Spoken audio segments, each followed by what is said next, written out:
A key AFC Eastern Division game for the Miami Dolphins in Buffalo against the Bills today. Hi, everyone. I'm Kevin Harlan alongside Craig James. Great to have you with us. A win for Miami today. They are tied with the Jets atop the AFC East. And when you look at the takeaway giveaway ratio of these two ball clubs, you can't believe the Dolphins are anywhere close to first place. They're worst in the league at -14. And a big reason for that is Jay Fiedler. He's made a lot of mistakes. They've got 18 that he's been responsible for in the turnover department. He needs to play a lot better game today if the Dolphins are going to win. Rob Johnson is out, injured for the Buffalo Bills. Alex Van Pelt is in. They like Van Pelt. They like the guy around here. He understands the offense. He gives them a chance to throw the football, but they're going to have to run it, too, to be successful. CBS Sports welcomes you to the following presentation of the National Football League.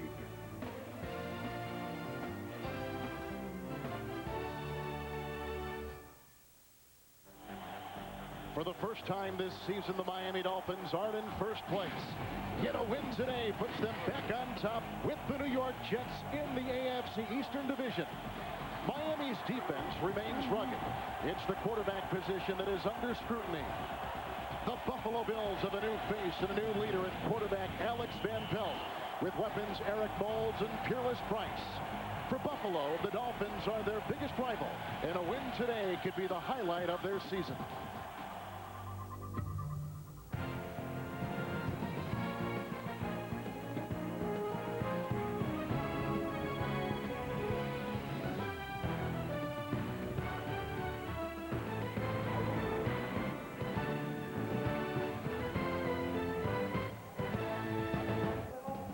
The Bills have beaten Miami 5 of the last 7 games here in Buffalo. We're back at Ralph Wilson Stadium. Kevin Harlan and Craig James. A half game separates first place New York and second place Miami. And Miami really needs this win for a lot of reasons, but one, mainly when you look at it, they need a division win. It's going to be important today for Buffalo to get Eric Moulds open. Can Moulds make plays? We'll find out.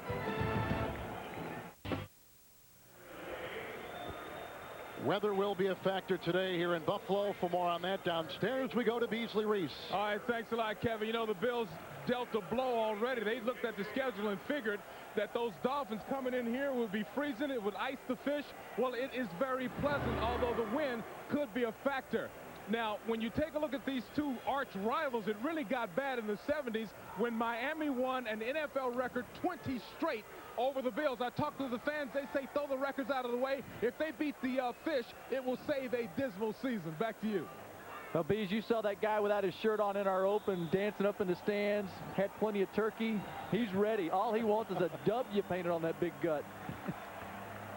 The rookie Chris Chambers is deep back with running back J.J. Johnson. The two Dolphins there inside the 10. The ball is already blown off the tee for the kicker for the Buffalo Bills, Brian Moorman. The Bills 1-8, 0-5 at home, and again it blows off the tee, and so Ken Irvin, number 27, will probably come over and hold it. And that shows you exactly what Beasley was talking about. It is going to be a factor this afternoon. You know what that means? What? That the wind is blowing. Yes, it is. But just seeing if you're on your toes early on here. Yeah, but I mean, it's almost a cross breeze, too, in this stadium, it seems, changes with the quarter. One quarter blows this way, one quarter blows that way. So Moorman is ready. He is 1 year out of Pittsburgh State, a small school in Kansas, and we are underway. Chambers chasing it to the 15, through his hands and out of bounds right there. The fact that he touched it means it's out of bounds. Had he not touched it, it would be at the 40-yard line. The quarterback is Jay Fiedler. He has thrown 15 interceptions. He has fumbled 3 times, 18 turnovers alone by the quarterback. I spoke with Chan Gailey before the game, right on the field, and I said, you're going to be conservative. He says, you can't. You have to go out, use your entire playbook, and go after him. Whatever the defense is given, you've got to go out and let Fiedler make plays, and I expect them to call a very good game with their play calls. So just outside the 16-yard line, Jay Fiedler will begin it. He has one running back, and that's Lamar Smith. Rob Conrad is split, now comes in motion towards you. And Fiedler on first down and 10. It's Smith. And the block by Hunter Goodwin, the tight end. The tackle made by Foreman. A flag is thrown, as you can see at the top of your screen, at the 15-yard line. And our referee today is in his first year, Terry McCauley. He has been on NFL crews over the last couple. Penalty flag is thrown against the Miami Dolphins.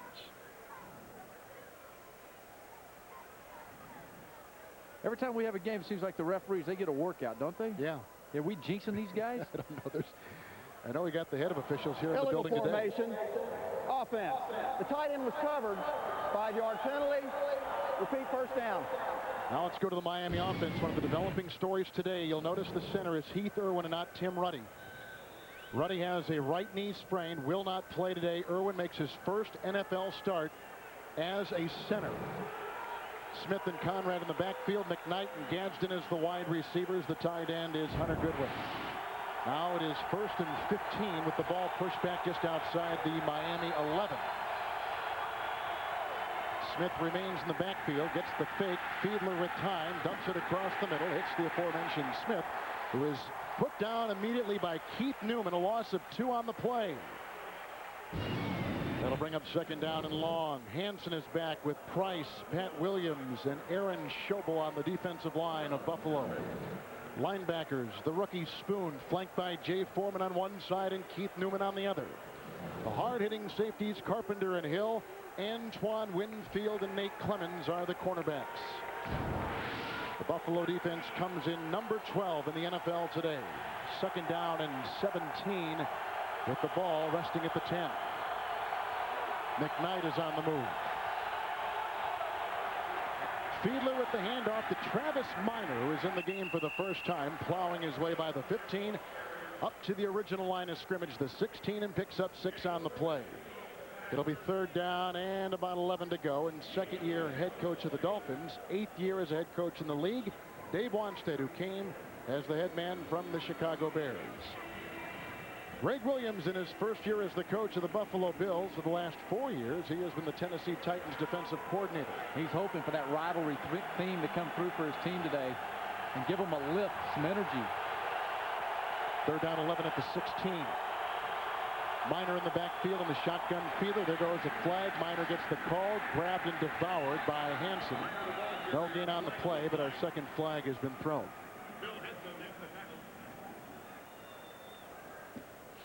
A lot of formation changing going on right now. The Buffalo Bills not concerned at all, really, about a deep throw. I mean, they're really up there right now. Defense, number 90, 5-yard penalty. Repeat, 3rd down.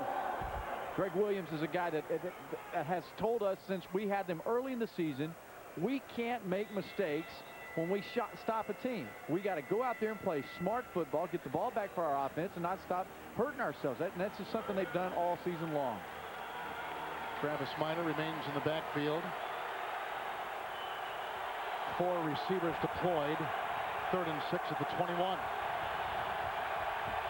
Now 5 receivers with Minor taking the slot. And Fiedler going deep down the side, looking for Gadsden, broken up by Ken Irvin at the 43-yard line, incomplete. It's 4th down, and Miami must punt. Gadsden's one of these guys, a big body receiver. Fiedler gets plenty of time in there. They rush 4, they bunch him up, they give him time to throw the ball. But I got to tell you, I was standing on the sidelines about at this point here during the pregame. The ball really does flutter. The wind at that specific spot on the field does push the ball and hold it up, which I think is what it did there. Matt Turk will punt to Nate Clemens, the bottom of your screen, who's going to wave this off. That Peerless Price back there, and a good bounce for the Dolphins inside the 30-yard line into about the 27. And that is a 52-yard punt with no return. Alex Van Pelt today makes his 5th career start, coming off a career-high game last week in the loss to Seattle, and there are the numbers.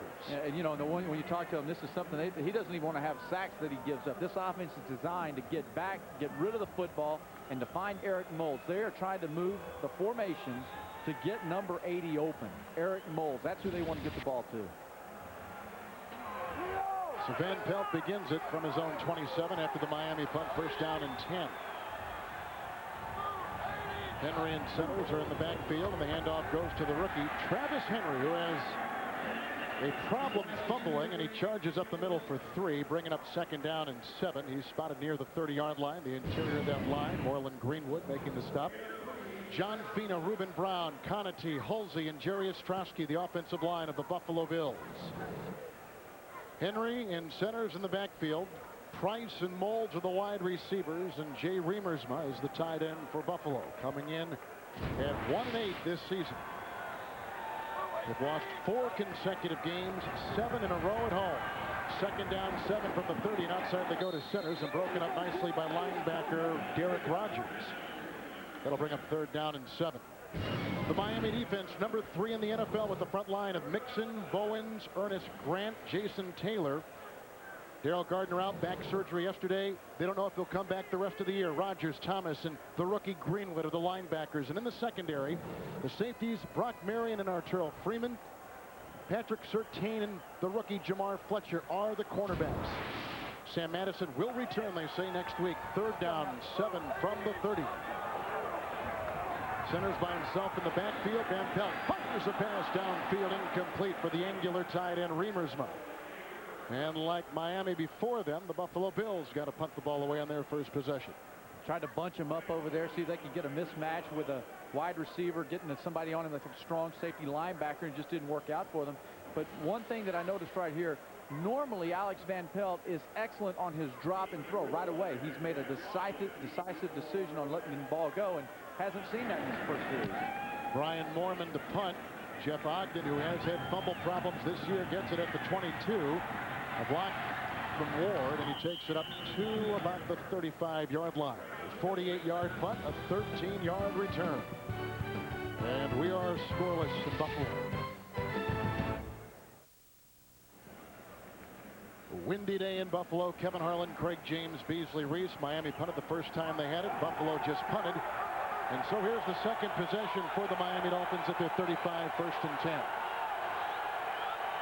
Smith in the backfield. He gets the call with the Rob Conrad block, and there's not much there. Grabbed and taken down by Jay Foreman and Pat Williams. No gain on the play. Second down and 10. They're going to have to count for number 93, Pat Williams. He's a big force in the middle. This guy's making plays for them. He's elevated the play of the defensive line in general. They've got to use their eyes on the defensive line today to see what's going on here. I mean, you're going to have these guys pulling, coming across. They've got to use the eyes, fill the gap, know where the ball's going. And it was Ted Washington who used to have that middle slot on that defensive line. They gave the plate of food to Pat Williams and said, "Get after it, big man. Eat." Second down, 10 from the 35. Smith again in the backfield, and again gets the call, and busts free past the 40, and up to the 43, picking up 9, setting up third down and 1. And at the bottom of the pile, making the stop, was Foreman again, the linebacker. You know, if they're going to do this, if they're going to run, this big man in here, he's going to get doubled. He's going to get pushed. See the double push there, how long it was before they came off? That allowed the center to get around and position himself to the right side. That combo block, they've got to stay longer with it against the big Pat Williams than most defensive linemen. Third down 1. Deion Dyer is the fullback from the 44-yard line. It's Smith around the Dyer block, and I don't know. Jay Foreman, along with Pat Williams, who have combined to author a pretty good-looking defensive series for the Bills, were again in there on the stop. It'll be close.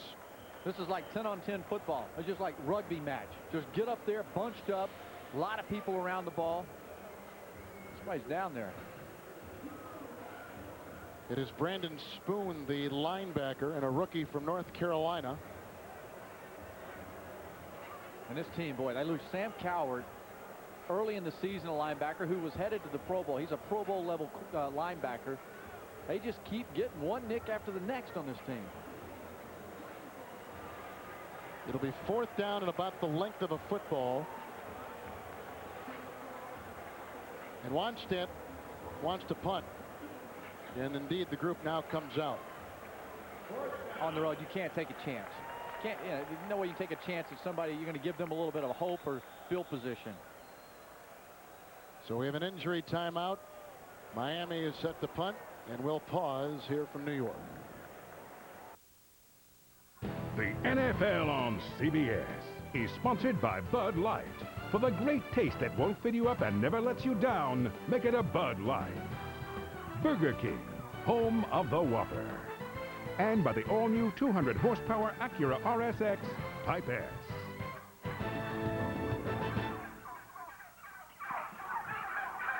They'll be on tables across America next Thanksgiving. Hey, but this year, the red shirts are. That's me and a bunch of my buddies hanging out. Yeah, that's right. I've been accused of hanging out with guys like you, and we're a bunch of turkeys. That's right, Matt Turk.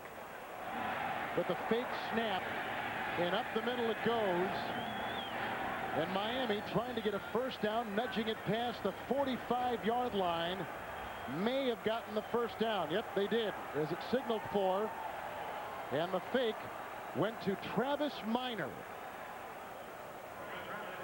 So Minor, who is the protector, the guy right there in the middle just off the line, he got the snap. You know what, and what happens here is that you get an offensive line that knows what they're supposed to do, and they're only inches away from the first down. And so rather than lining up with your regular offense, you put your special teams group out there against some guys on the defensive line and linebackers who aren't used to being out there. Smith in the backfield, Fiedler under center outside the 45 where it's first down and 10. He gets the snap from Heath Irwin and goes down the middle, and he's got his receiver, and it's caught by Gadsden, being chased by Clemens, who punches the ball away. It's loose in the end zone, vacuumed in by Travaris Tillman, and then he'll weave his way out to the 14-yard line. How do you like that? A very similar play happened with these two teams a couple years ago in the playoffs. You know, they get the play they want. Man on man, Gaston gets beats him deep. Clemens is there, but this is effort. This is the effort the Bills need, and it's exactly what's been happening wrong against the Miami Dolphins.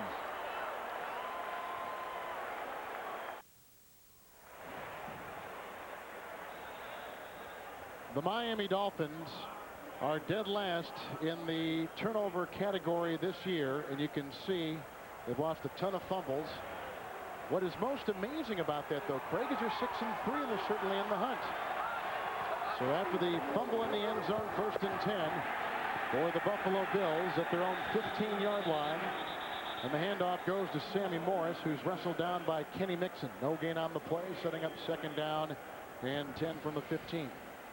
You know, Buffalo, they're a group where they like to get big on big. But I want you to watch how the defensive linemen hold up the linemen of the Bills, and they come off. There's the cutback. They come off and make the play. That's good job of using your hands. Use your hands and get rid of the blocker. 2nd down and 10 from the 15. Travis Henry in the backfield with the pitch and a block from Ostrowski. He cuts up and is brought down by Derek Rogers after a meager gain of 2. Brock Marion was in the fray as well. It'll bring up 3rd and long. Reuben Brown and the Bills offensive line, they want the coaches to be patient. Stay with the running game. They're going to have some plays where it's 1 gain, 2-yard gain, but they've got to remain patient because the Bills offensive linemen want to get their pads set, and they need time to get them set. So this Buffalo possession set up on a Miami fumble on a long pass to Gadsden. It's outside the 16. 3rd down and 8. Empty backfield for Van Pelt. A block by Fina. Now the pressure comes and down he goes. Mixon and Jason Taylor are there. They'll share the sack. A loss of 7, and Buffalo has got a punt. Jason Taylor spectacular this season. Now 5.5 sacks on the year.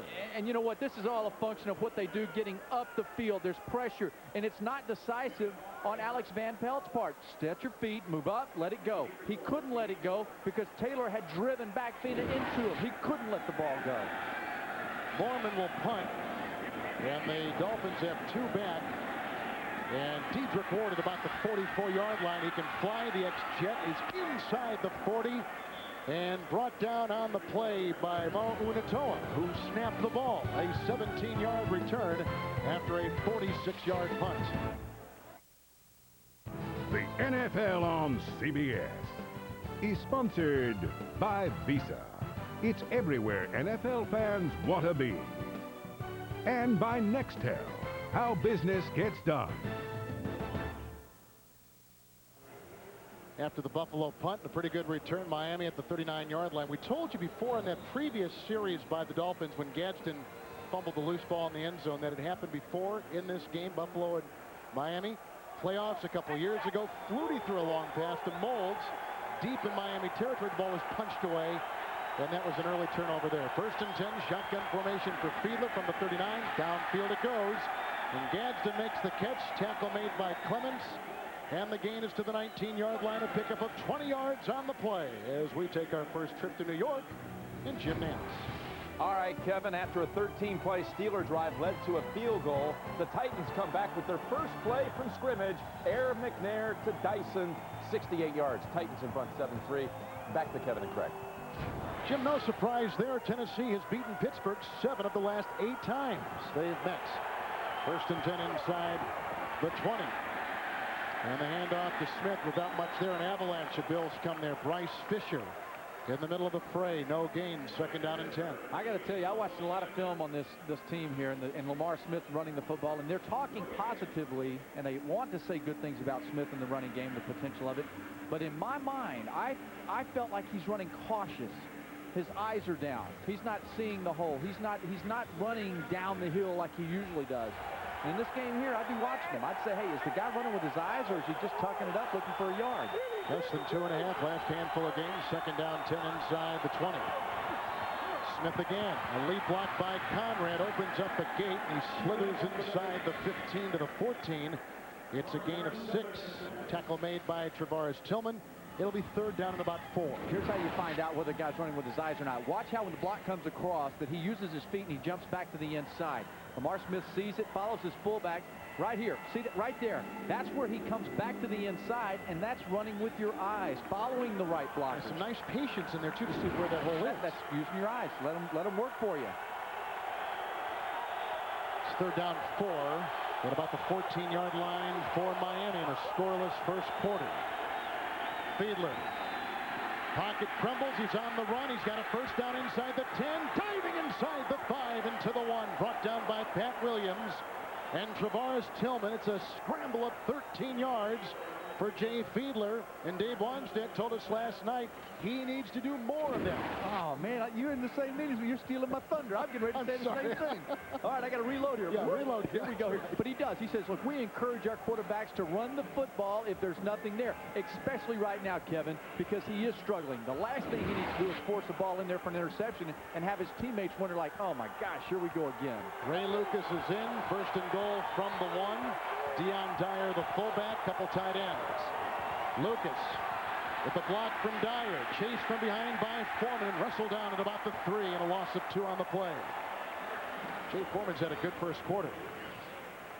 They like linebackers who can run and recognize. Now, obviously, when you come in here, you've got to realize that, number one, here's your guy. These linebackers have to be prepared to get outside. They've got to turn it all back inside because Lucas, more than likely, is going to run and get to the outside run-pass option. I think this is a run all the way. Foreman read it, came underneath, and did a nice job of getting to Lucas. Dyer remains in there as a fullback. You take a look at Chuck Foreman's son, Jay Foreman. 2nd down goal at the 3. Ray Lucas is the quarterback. Hand off to Smith. Nice block ahead by Goodwin, the tight end, which gets him back inside the 1-yard line on a gain of 2, setting up 3rd and goal. Everybody talks about the red zone. Everybody talks about what you've got to do when you get down in here. But this is it. You're going to see the guards coming around. He's going to pull. He comes. The fullback's there. They've got a lot of power coming up in the hole. But the Bills get to the ball. They get there. This defensive line in Buffalo has improved. They've improved a great deal. And a lot of it has to do with Pat Williams taking on 2 blockers, giving Hanson and these other guys an opportunity to make a play. 3rd down goal at the 1. Lucas under center. Heath Irwin. Conrad is on the move. Dyer is the fullback. Now 3 in the backfield. It's Smith trying to plunge in and does for a Miami touchdown.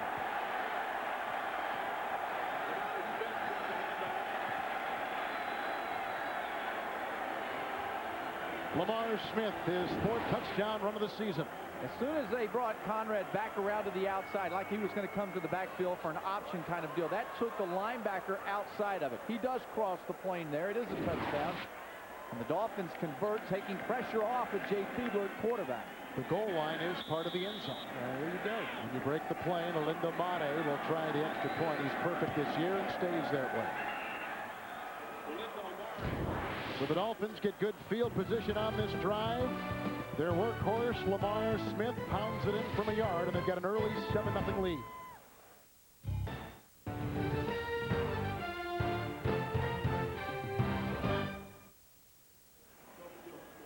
Lamar Smith had a career season last year, over 1,100 yards. He's had a difficult time this year, but a 1-yard touchdown run gives Miami a 7-0 lead over Buffalo. And the ensuing kickoff by Motter. Sean Bryson will take it from about the 10. Follows the flag. It's grabbed from behind. The flag has been thrown on the play. Terry Cousin was there for the Miami Dolphins along with David Bowens, and the 24-yard return will be altered a bit because it's on the Buffalo Bills. Holding during the return, receiving team, number 94, 10-yard penalty, first down. Kevin Harlan alongside Craig James. Dave Wanstedt, the Miami coach, told us last night he wants to be more conservative today. You know what? Right now they're doing what they need to do. They're running the football. Lamar Smith is there. The defense is playing. But I think Buffalo needs to take a chance. They got to open it up. They're going to have to get the ball to number 80. I've been saying it, and it's not rocket science. The guy's the best player on their offense. Somehow, through formation changes or whatever, they've got to get the ball to him. Back to the 20-yard line. Bryson is in the backfield with centers. First down and 10. Now Bryson in motion. And Van Pelt right to work. Lead to the side, caught by Eric Moulds. Breaks the tackle, gets a great block, and there he goes! It's a foot race with the linebacker. Derek Rogers, and Moulds will win this. And Buffalo is on the board.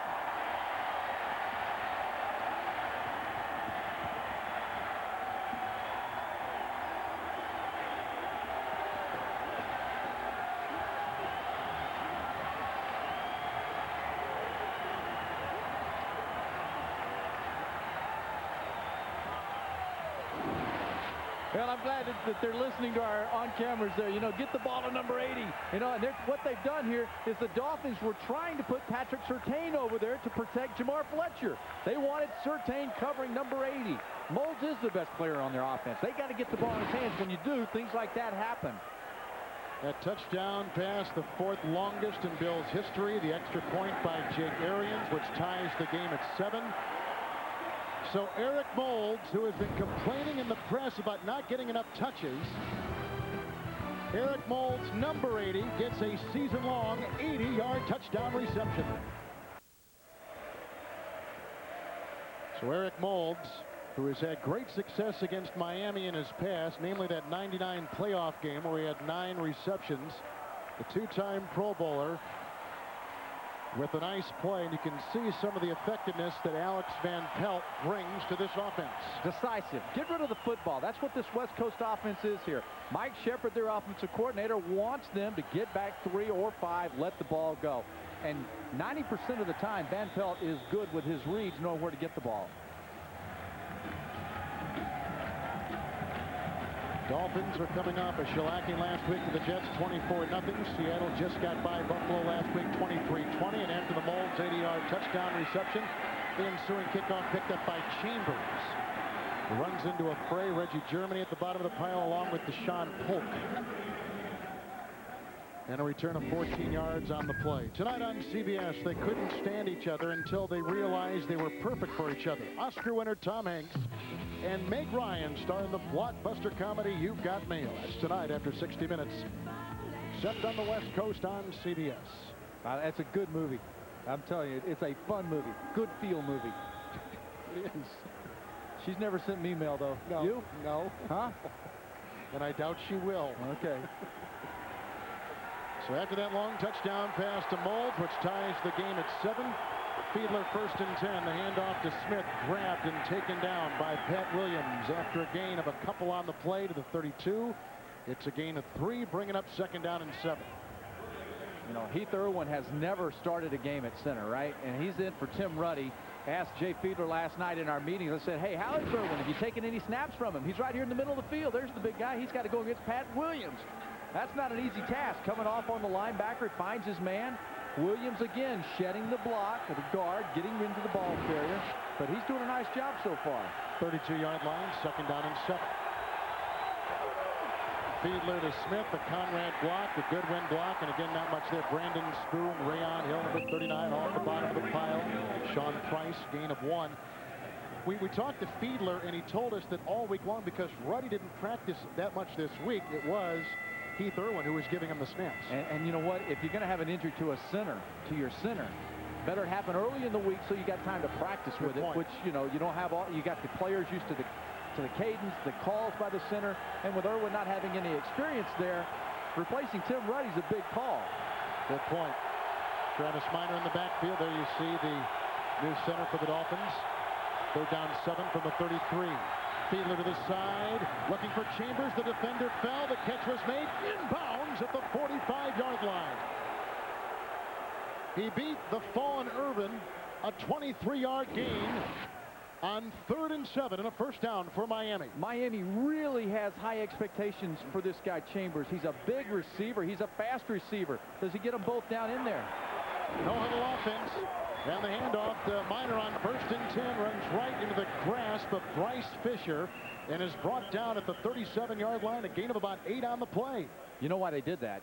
They didn't want to give Buffalo a chance to look at it, to review it, whether he had both feet in bounds on that deal. They hurried to the line of scrimmage, snapped the ball, put the pressure on the Bills to make a decision. Flag is down at the 32. It was a late flag.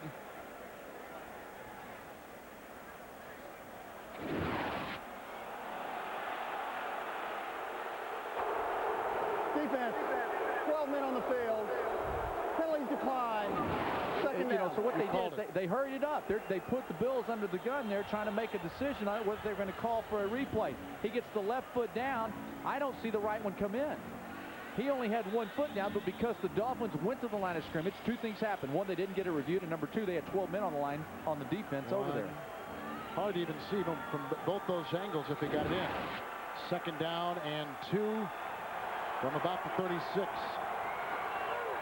Conrad is in motion. Perhaps a blitz, and here's the handoff. And nothing doing for Lamar Smith. Kendrick Office and Pat Williams are right there to plug up the middle. A loss of 5 on the play. Back to the 41-yard line, where it'll be 3rd down and about 7. Most of the time, you get a big defensive lineman who can do one thing and not the other. Man, Mark Dixon, the guard who's down right now, is just, Pat Williams is so agile. He's able to penetrate, break down, and then shuffle to where the ball carrier's going. So Dixon is down. His replacement is Troy Andrew, who is a rookie free agent. And the interesting thing about Andrew, this is his first game played in the NFL. So you combo that up with Heath Irwin next to him, who's his first time ever to start at center, and you've got a lot of newness on that Dolphin offensive line. Andrew was a rookie free agent out of Duke and a 3-year starter. Right now, Mark Dixon is down and in pain and being looked at. Monday on CBS. For years, Carol Burnett made us laugh. Now she'll join Harvey, Tim, and Vicky for a brand new special with never-before-seen outtakes and plenty of surprises. Don't miss the Carol Burnett Show, Showstoppers, on CBS Monday. I love it. That is not a good sign. No, it's not. No, but I'm talking about I love that Carol Burnett deal. Yes. You know, I love Lucy one week, then you're coming in with Carol Burnett. I mean, you're boom, boom. It's a 1-2 punch of the all-time funniest women. You're revealing your age, though, here. Those shows were long ago. You know what, though, partner? You like them, too. Yeah, I know. Okay. We are the same age, aren't we? Yes, we are. It'll be 3rd down and 5. So Troy Andrew will come in and take the place of Mark Dixon. There he is. I'd have a nervous smile on my face as well. Oh, this is a real handicap for the Dolphins offense right now, and a huge advantage for Pat Williams and that defensive line. If they double up Williams, Hanson and the other guys have to take advantage of the single blocking. Minor is in the backfield. You just saw Tim Ruddy, who's injured. 3rd down and a long 5 at the 39. Here comes Bryce Fisher. He jumps, and there go the flags. With 29 seconds to play here in the first quarter.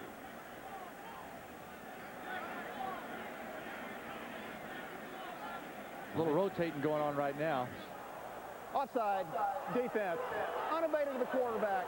5-yard penalty, remains 3rd down.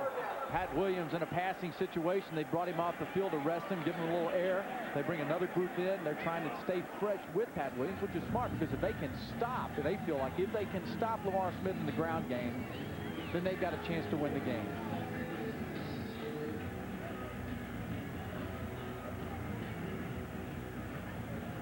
Greg Williams has had his work cut out for him here in Buffalo. It's a young group, a really young team. He's trying to show them how to win. They're adjusting to a new system.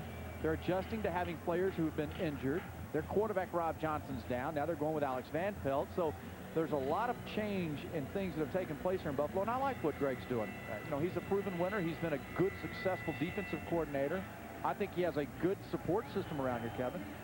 Well, they are marking off the distance on the sideline for the penalty. And they had, like I said, a little bit more than 5 yards to go, a long 5. So they are still shy. You can see, in fact, where his hand is holding the link in the end of the chain. And that's how far the Dolphins have to go with the penalty in tow. And the Dolphins, in turn, have changed their offensive makeup. Out is Minor. Back in comes Lamar Smith. Here's what I'm talking about, how young this team is. I mean, when you talk about 19 rookie or first-year players, that's huge.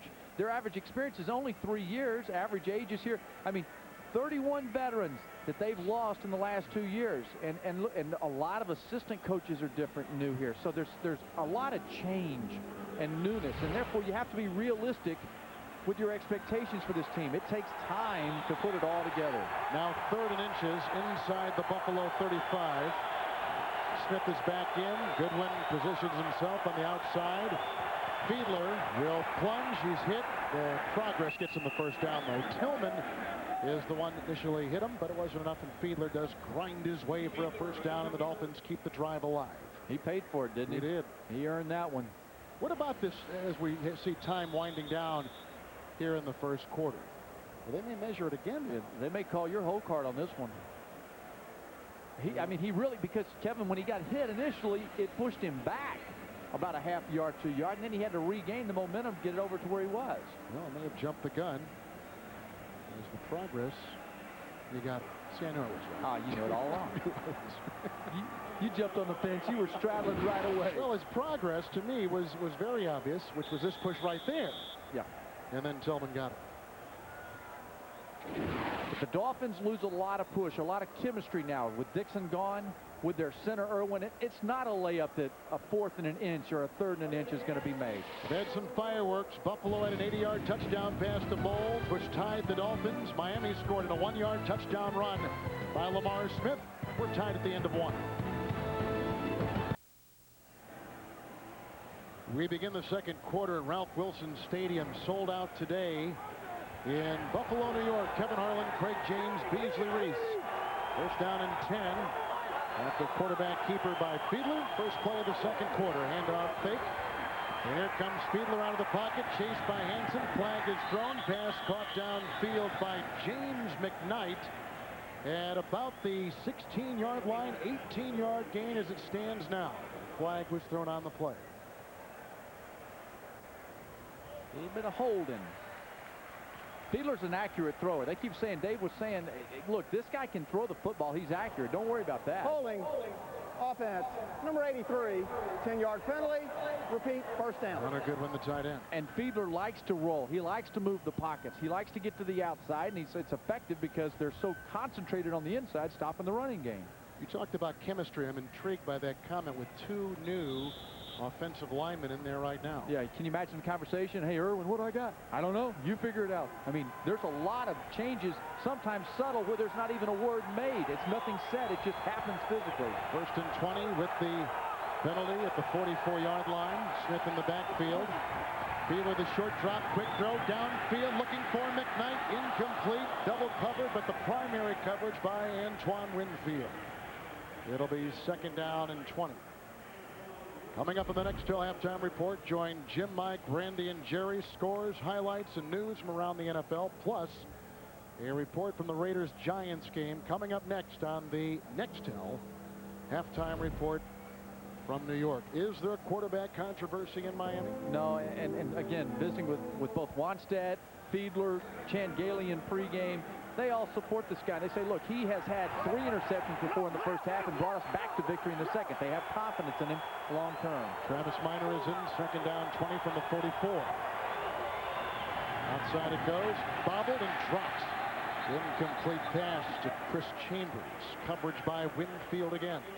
It'll be 3rd and 20. But following up with that and continuing the conversation is that Dave Wannstedt's in a pickle here. If Fiedler were to get in a bad groove here, I think personally Dave has to change it. He's got to take him out. Otherwise, he risks losing Jason Taylor, Zach Thomas, that defense. They fall apart on him. So Fiedler has to work. He's got to go, or Ray Lucas comes in. Minor remains. Fiedler the quarterback. 3rd down and 20 from the 44. Early second quarter. We're tied at 7. The Heath Irwin snap, and it goes right to Travis Minor, who breaks a tackle, finally brought down by Newman. Shy of the first down. He gets to the 38, had to get to the 35, picks up 6.5 yards on the play.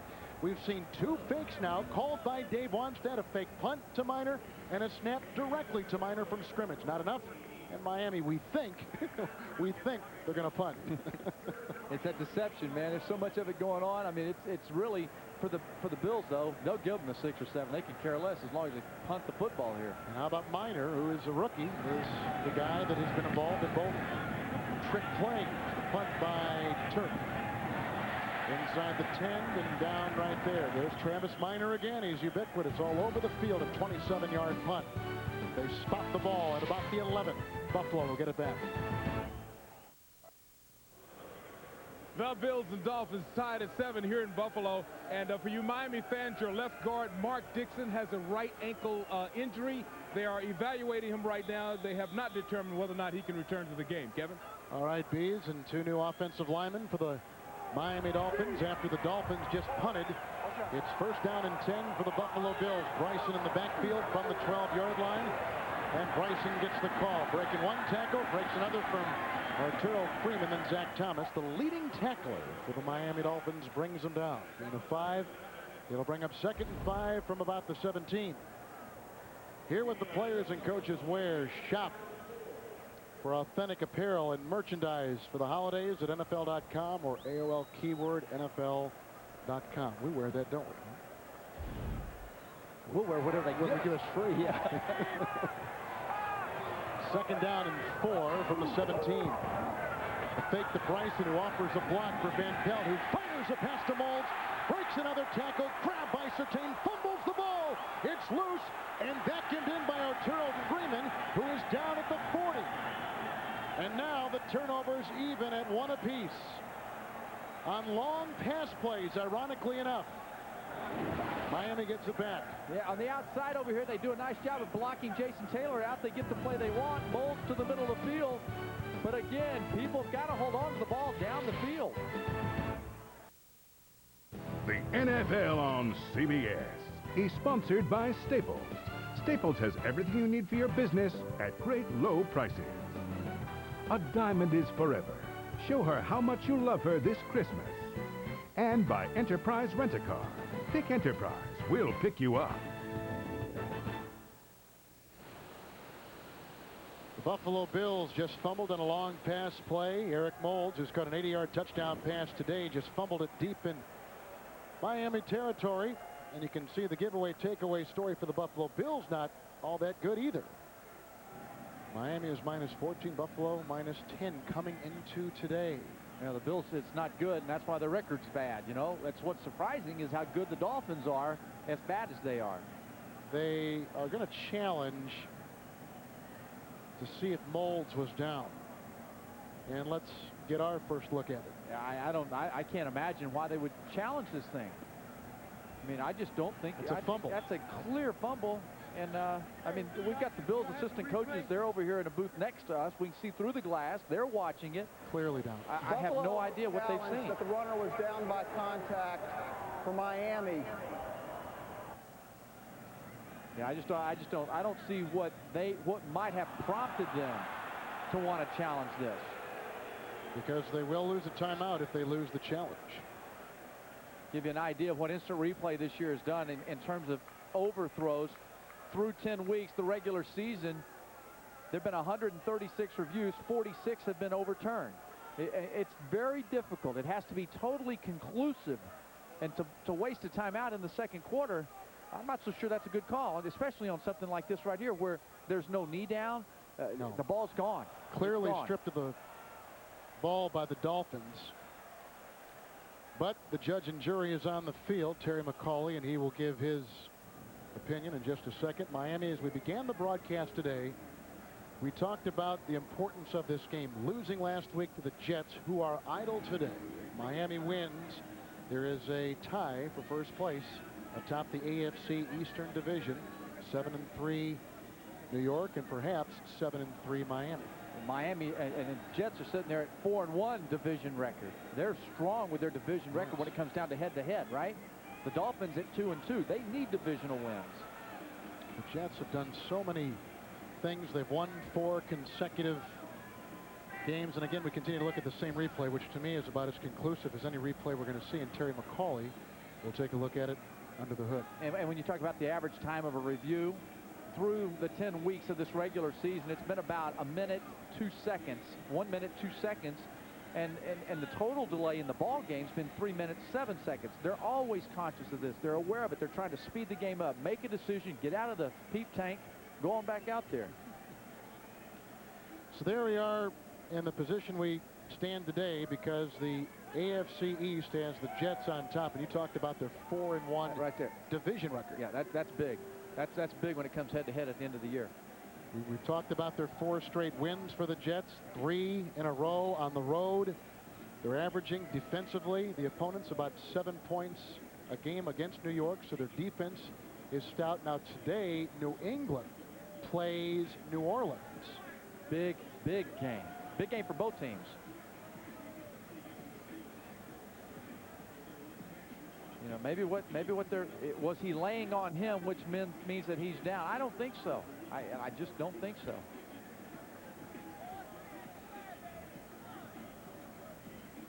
You know, is he down as a result of laying on top of the Dolphins player? No, because if a guy runs it in and rolls over a defender, he's After still. review, Thank you. The recovering player was on his feet when he recovered. He was hit and driven back. The spot on the field is correct. Buffalo is charged with their first timeout. The Bills lose the challenge, now down to 2 timeouts. Yeah, I think, you know, it's clear. Yeah, I guess they're looking at it when he's tackled here. Where was the ball?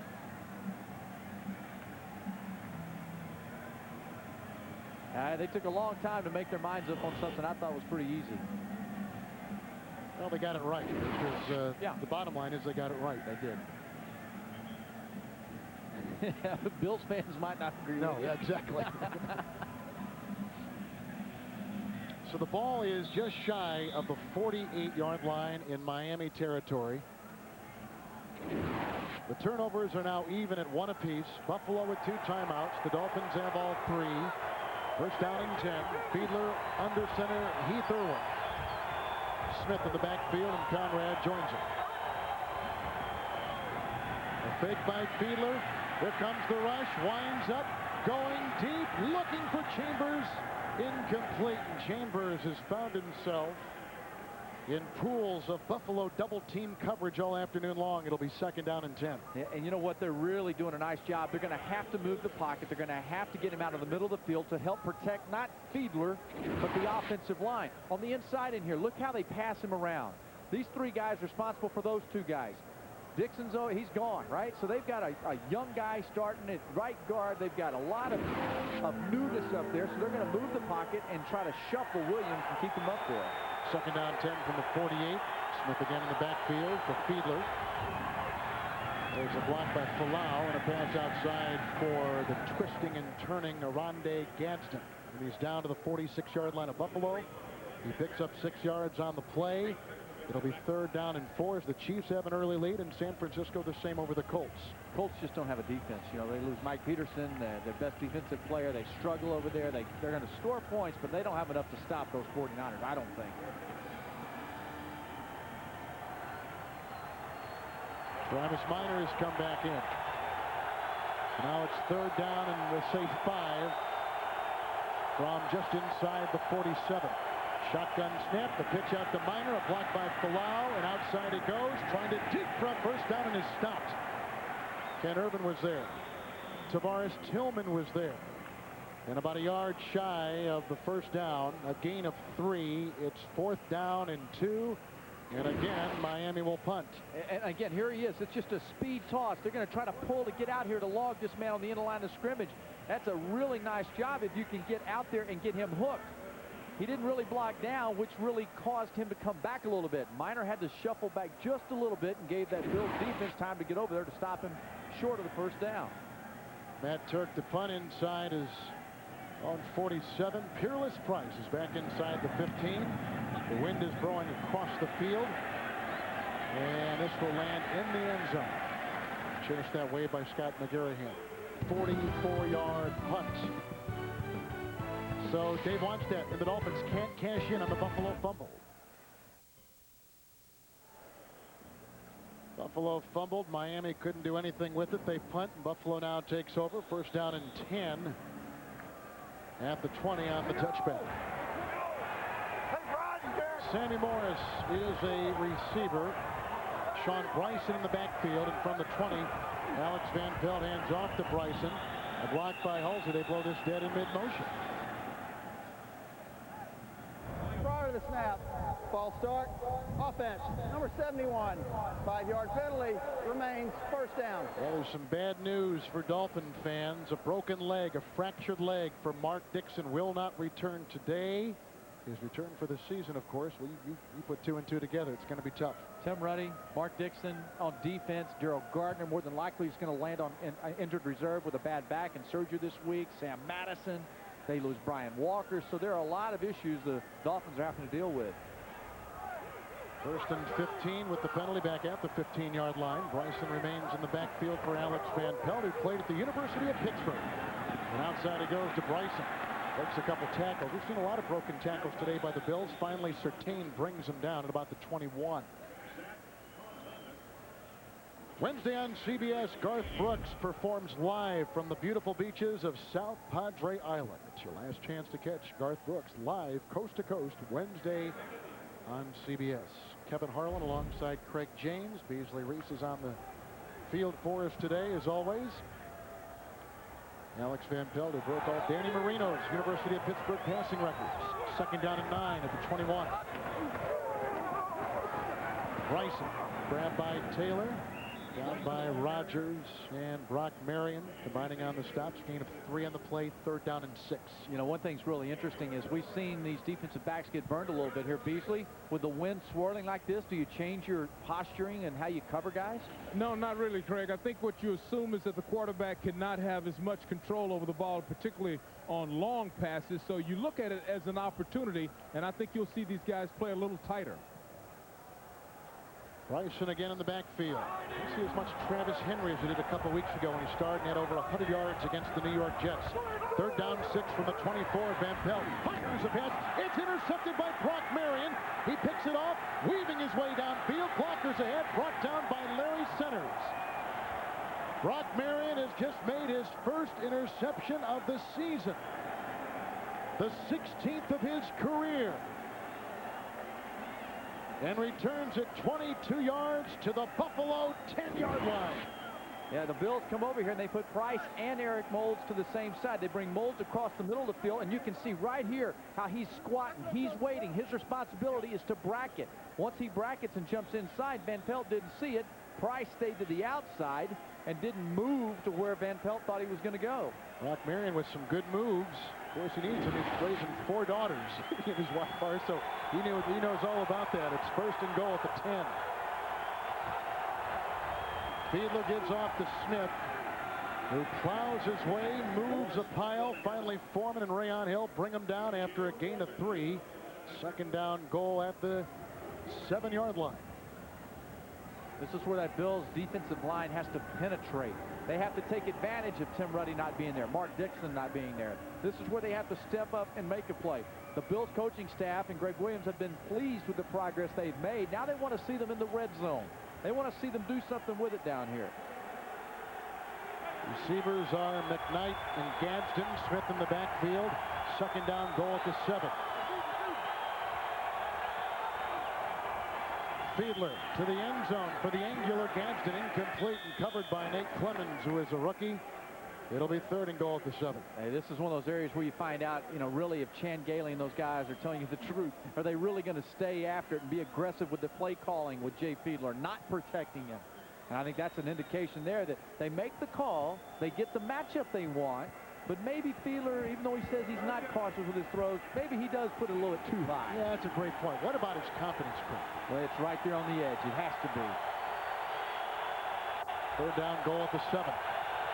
Smith in the backfield. And Fiedler is under center.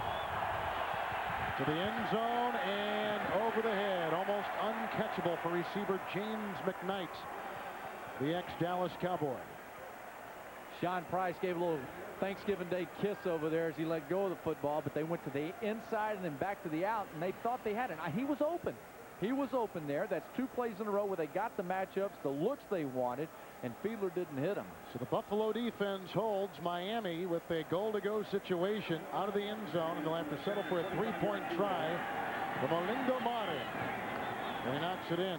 He began the season hitting 13 straight, then missed one last week. But he just put the Miami Dolphins on top of the Buffalo Bills. The NFL on CBS is sponsored by the United States Postal Service and by 1010-220. For great long-distance rates anywhere in America and around the world, dial 1010-220. Capacity crowd here. They had 3,500 seats available, and the owner, Ralph Wilson, bought them on Thursday and distributed them to charities all over this part of Buffalo. Lindo Mare, and the ball just off the tee, just kicked a 25-yard field goal and put the Dolphins on top, so they do cash in partially on the Brock Marion interception. Ralph Wilson said to the fans it's a way of saying thanks for understanding and enduring and knowing that we're growing and we're not a good team right now. I thought it was a nice gesture. One of the great owners in the history of the NFL, Ralph Wilson. He says he knew it would be a tough season. He appreciated the fans sticking through them. They're 1-8. And the kickoff by Monty. Sean Bryson inside the 5. Finds a seam, grabbed by Sean Wooden and brought down. Flag is thrown. The return is out to the 27-yard line. It's good for 24 yards, but another flag is on the field.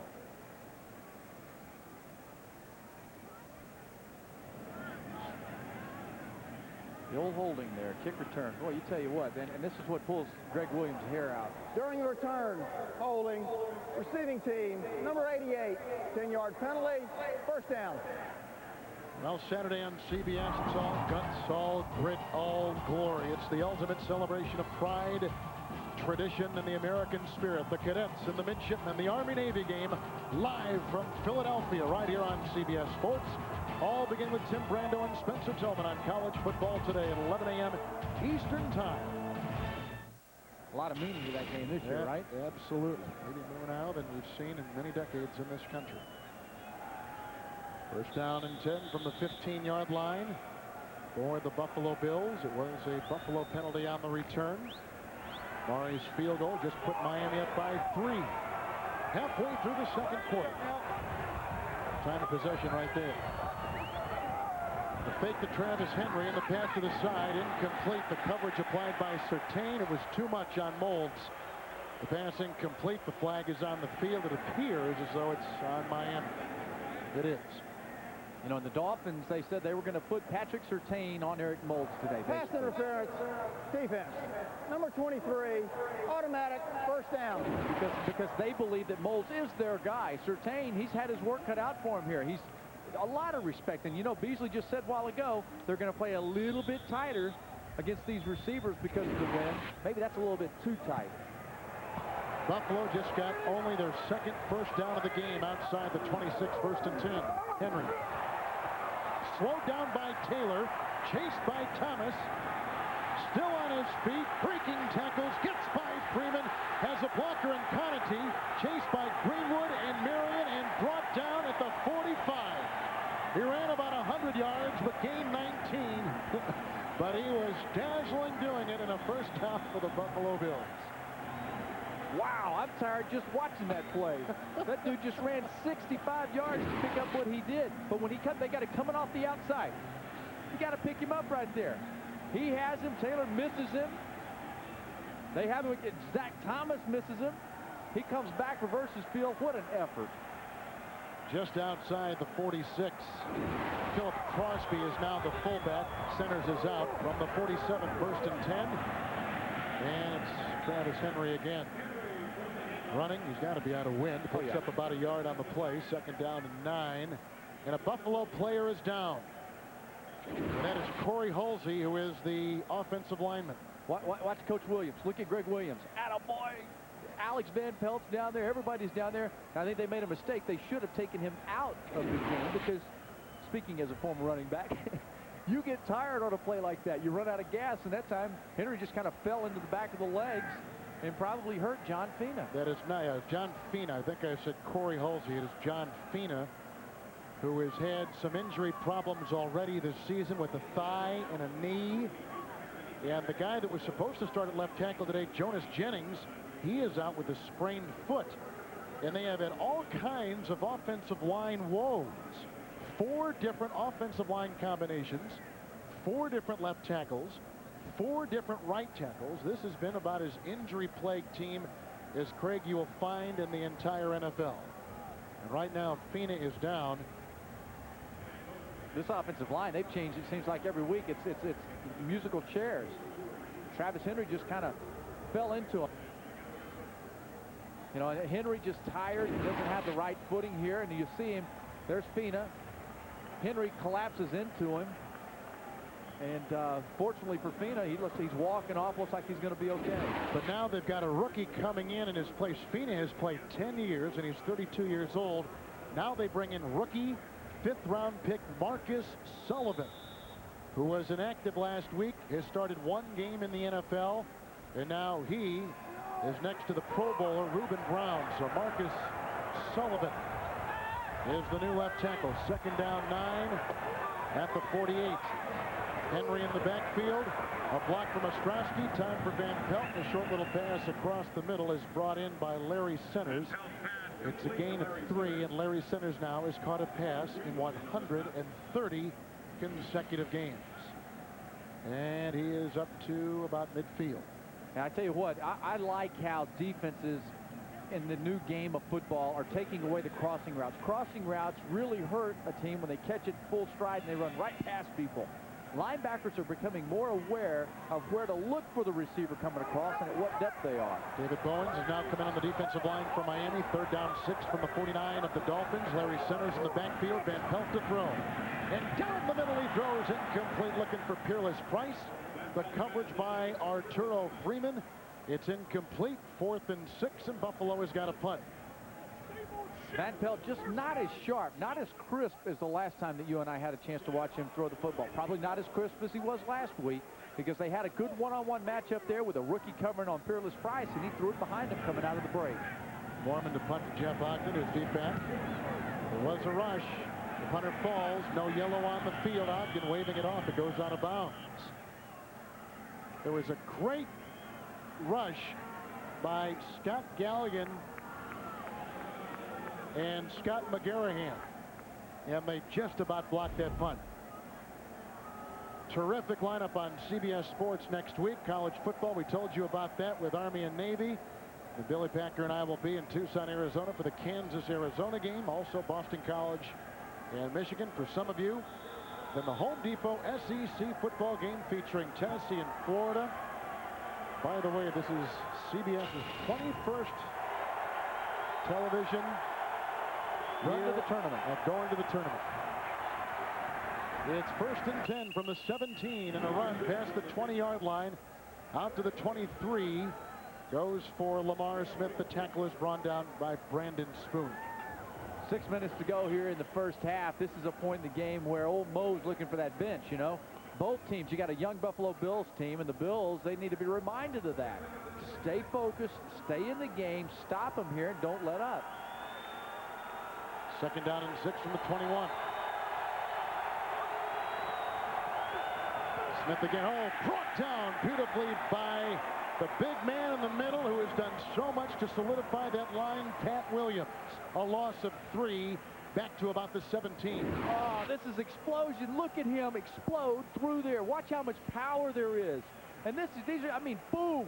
There's no way that Irwin, the center, can block back, which is what he was trying to do, and the guard was trying to pull out of there. That is penetration deluxe. So again, Irwin is taking the place of the injured Tim Ruddy, who is inactive today. They've got a rookie free agent taking the place of Mark Dixon. That's Troy Andrew. It's now 3rd and 9 at the 18-yard line. And Fiedler fires a pass, caught by Gadsden, wrestled down, shy of the 1st down. He's to the 22, had to get to the 27. He picks up 5 on 3rd and 9, and Miami's got a punt. And again, this is what I like about it. These guys here, when they come out, recognizing the down and distance, being smart, there's the first down. Then watch how they come in there. They converge. As soon as he comes to the middle, look right here. They've got him boxed. They know exactly where he's going to come from and expect him there, and they stop him well short of the first down. Turk to punt. Gets off a rocket. And Price watches it bounce inside the 15 and into the end zone. Right now, that stands as a 77-yard punt, which would be the longest of Matt Turk's 7-year career. He had 2 70-yard punts last year for Miami. He just banged that 77 yards, a career long.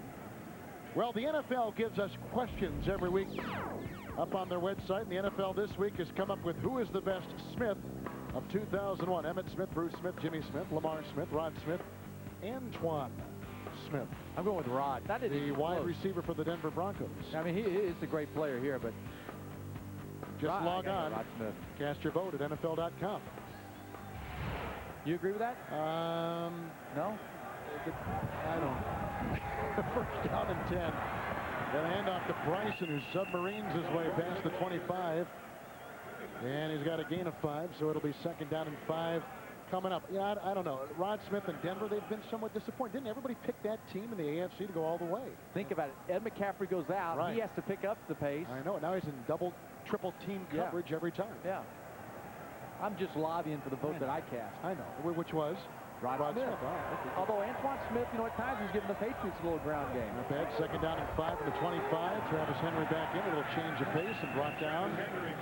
Tim Bowens on the defensive line. And also Terry Cousin, gain of 4. Third down and about a yard at the 29. Hey, man, Zach Thomas is going to come from the middle. And watch how Zach, he's going to have a lineman on him, number 54. He's got somebody blocking him, and he's got to try to take on the ball carrier. He does his job. He gets them up there, helps slow down the progress the running back's making, but Zach's not a big guy. In our meeting last night, he said, man, this is a big offensive line. That old Texas drive from Lubbock. Third down and 1 from the 29. In motion comes Price toward the screen, and here's a pass to Moulds outside. And that should be good for a first down. The catch at the 34-yard line. On 3rd and 1, he gains 6 yards. And the Buffalo Bills, who trail by 3, keep it alive. The difference between Alex Van Pelt and Rob Johnson in this offense, to me, is night and day. And they know that around here. Rob Johnson's still learning the offense. Van Pelt at the University of Pittsburgh had Paul Hackett, the offensive coordinator, now with the Jets running that West Coast offense, so he knows it. He understands the system. About the 35, first down and 10. Fake to Henry, going outside quickly. It's caught by Sammy Morris, a reserve running back who bangs his way to the 40-yard line. Brought down by Bowens. A gain of 5 on the play. Otero Freeman was there. Marlon Greenwood was there. That should take us to the 2-minute warning. The Dolphins got a field goal of 25 yards from Alindo Mate. A touchdown run by Lamar Smith, and they lead it 10-7 at the 2-minute break. Mate field goal, Miami up by 3. Coming up in the next halftime report, the guys led by Jim Nance in New York scores and highlights, plus a report from the Raiders-Giants game, all coming up on the next halftime report. Kevin Harlan, Craig James, Beasley Reese in blustery Buffalo. But not cold Buffalo. No. Second down and 5. From the 40-yard line in Buffalo territory. Centers in the backfield. And Van Pelt with the block from Ostrowski. He has time. There's the aforementioned Larry. Look at him, Craig! Zach Thomas up to midfield and grab the first down. He gains 10 on second down and 5. That's 33-year-old Larry Centers, a 12-year veteran. That's why he got to get to the legs. Zach, he made the mistake of bull riding him. 2 timeouts left for the Bills. Remember, they lost one as they had a challenge fail. First and 10 from midfield. Van Pelt rifles a pass off of the tight end Remersville, lumbers past the 40 and falls at the 36, picks up 14. Another Buffalo first down, 2 timeouts remaining, and now Van Pelt will burn one left. Now they're regretting using it on that instant replay challenge. I guarantee they wish they had one more. Monday. Get ready to laugh your head off. Starting with America's favorite comedy, The King of Queens, Yes Dear, and the Emmy-winning Everybody Loves Raymond. Psychotic! And a special Decker with guest star Lauren Holly. Plus, This is big doings here, sister. Carol Burnett reunites with Harvey, Tim, and Vicky for a brand new special. You got splinters in the windmills of your mind. Carol Burnett, Showstoppers. All new comedy on CBS. Laugh your head off Monday. Buffalo just took a timeout. They've got one remaining. For the Buffalo Bills, Miami is their biggest rival. I don't know if it's the same for Miami. Well, Miami, you know, this is the deal where Miami's got the Jets and the Colts that have heated up a lot, but right now the Bills fans, they still want the Dolphins. First down and 10, 37-yard line after the Buffalo timeout. And the Reamers but catch. Van Pelt chased by Bromell, fires down the sideline where no one stands. Centers was about 7-8 yards downfield, incomplete. Now second down and 10. 1:13 to play in the first half, and a timeout on the board. I like that. I like that. Flush him out of the pocket. His nickname is the Pillsbury Doughboy. They call him Doughboy. Van Pelt. And so, I mean, we're not talking about Michael Johnson here. So if they can get him outside the pocket, make him move, he won't have as much consistency, even though they did have Larry Centers being covered by a linebacker. In this drive, he's been pretty good. If they get him rhythm, he's 4 or 5 in this drive for 36 yards. If they let him sit in that pocket, he is good. Second down 10 from the Dolphin 37. The blitz by Cousin, picked up nicely. Here comes the rush. Bromell's got him and rides him down. His third sack of the season. They lose 3. The ball pushed back to the 40. And Buffalo has just burned their last timeout with 1:07 to play. Bromell's one of these guys over here on the top, another speed guy. They've got speed, a lot of speed, and they bring the corner from the outside. So they're putting pressure on the pocket. Bromell just stays with it, keeps coming. Number 60, Ostrowski, makes the one-time shot. You know, when you try to cut somebody like that, you better hope that the ball's out of there. Otherwise, that defensive guy, Bromell, he stays with the play, and you get the sack. John Fina is back in at that left tackle, taking the place of Marcus Sullivan, who replaced Fina. And Fina has been hobbling between plays, we've seen. So now Buffalo with their final timeout, none on the board. 1:07 to play in the half. You know, the Miami Dolphins last year, Trace Armstrong was here, one of the best pass rushers specialists in the league. He's gone. They lose Gerald Gardner's push up inside. There are different guys now who must step up, like Bromell, and make plays in their offense. Third down 13 from the Miami 40. Centers in the backfield for Alex Van Pelt. Standard 4-man rush. Van Pelt downfield, and oh, what a catch made by Reggie Germany. A rookie 7th-round pick out of Ohio State. No timeouts for Buffalo. The ball at the 23-yard line. The clock continues to tick down. A 17-yard gain. To the 23, and there's the spike by Van Pelt. Clock stopped at 46 seconds. In a thicket of Miami defenders, Germany rising high makes his 6th catch of the season. And it was a beauty. Well, let's just show you that thicket of coverage that you're talking about back here. Germany goes up, gets a lot of extension for the ball. Great height and jump and concentration to come down with it. 3 Dolphins players have a pretty nice throw by Van Pelt. There's Germany on the 23-yard line after the spike now, so it is second down and 10. And Van Pelt with time fires a pass low. Was it caught by Price? No indication. They'll confer. It is a catch shy of the goal line. First and goal to go Buffalo. The clock at 32 seconds. It's a gain of 22 yards. The clock continues to tick. No timeouts for the Bills. Miami, however, with 3, will take a timeout. And I'll tell you why that's smart, because that gives the replay booth upstairs a chance inside 2 minutes to take a look at this to make sure he did, in fact, catch the football. Now, Wannstedt cannot challenge. No. Inside 2 minutes, the booth upstairs will decide if it's reviewable. This is the way he's able to get the challenge going his way. So now they're going to have a chance upstairs to take a look during this timeout to find out if he really does make the catch. That one there looks like he hasn't pulled it in. I'd say he's got it, absolutely. But that's a smart move by the Dolphins. Yeah. Go ahead, waste a timeout, and take a chance that the replay booth's going to look at it. Again, the rhythm, the timing, staying in the pocket. Throws the ball back where only one guy can go get the ball. That was an catch. excellent job of Price. You see how he drove back to the middle, came back to get the ball? There are probably not two better young receivers on one team than Eric Moulds and Peerless Price. They got a couple good young kids, and we've already seen Reggie Germany on this drive, but Moulds and Price are very effective. Nonetheless, it is a catch. They're going to blow it dead. And let's see what Terry McCauley tells us from the field. Play will be reviewed. It will be reviewed, which, again, plays right into Miami, as you called, calling a timeout. You know, hey, Beasley, did you notice how the receiver drove back to the ball, and the defensive backs, they didn't see it, so they couldn't drive back to it? You know what? You are so correct. And as I look at the replay up top, you can tell that that's exactly what happened. The receivers could tell what was going on because he's facing back, looking at the quarterback.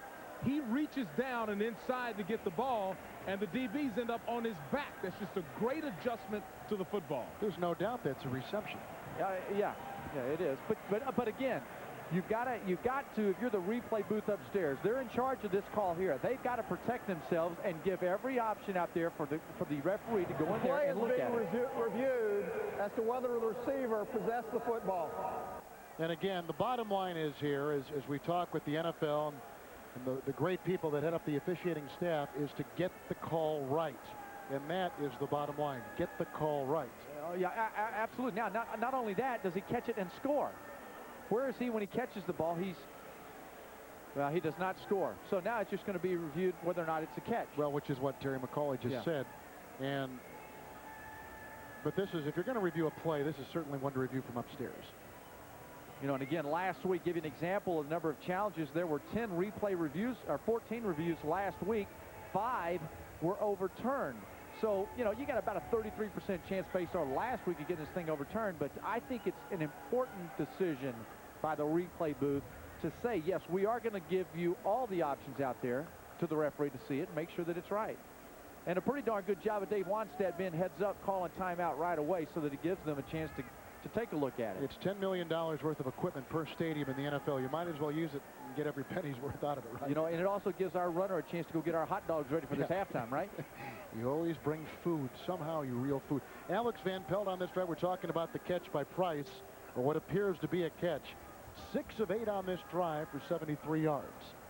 And one thing they've done is they put Patrick Surtain over covering Eric Moulds. Moulds has had a good half. After review, there's no indisputable evidence that the ball hit the ground. It is a catch as ruled on the field. But the Bills have been able to spread it around. They've been able to protect him. One of those incompletions, again, was when they flushed him out of the pocket. So protect it, give him the pocket and the time to throw it.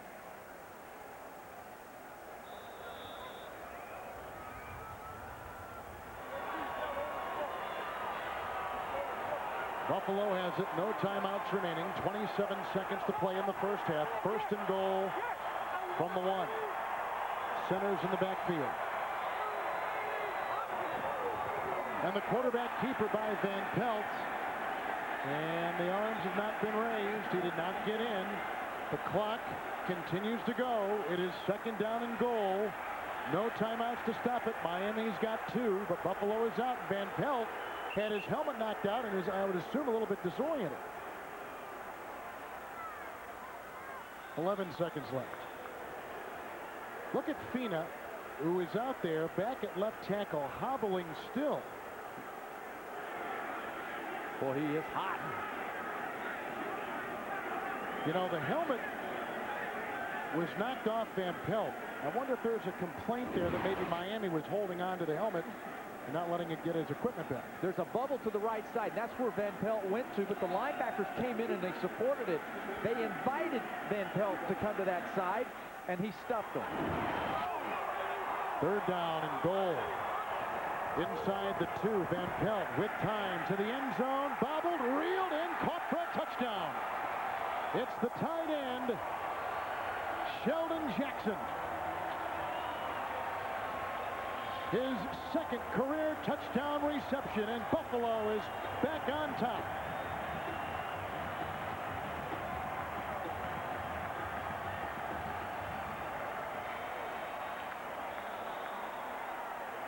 Sheldon Jackson's first reception of the season is a touchdown.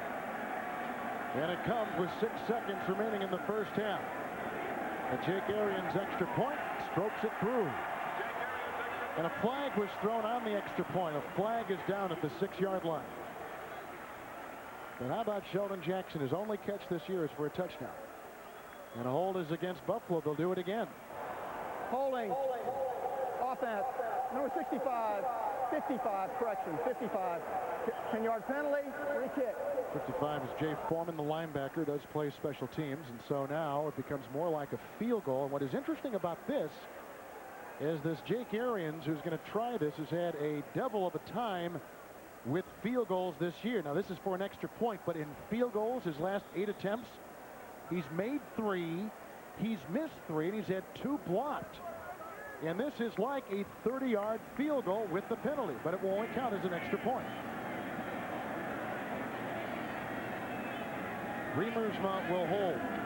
Unatoa with the snap, and it is good. It's a point on top of the touchdown reception by Sheldon Jackson. And Buffalo has a lead 14-10. Brock Marion is up here. Here's your tight end. When the play action occurs, he's got to be able to see this and feel him and get back to the outside. Brock Marion comes up, supports too hard on the play action, the run right here. He's missed. It's over with. See ya. Now it becomes one of the more difficult catches that any receiver has to catch.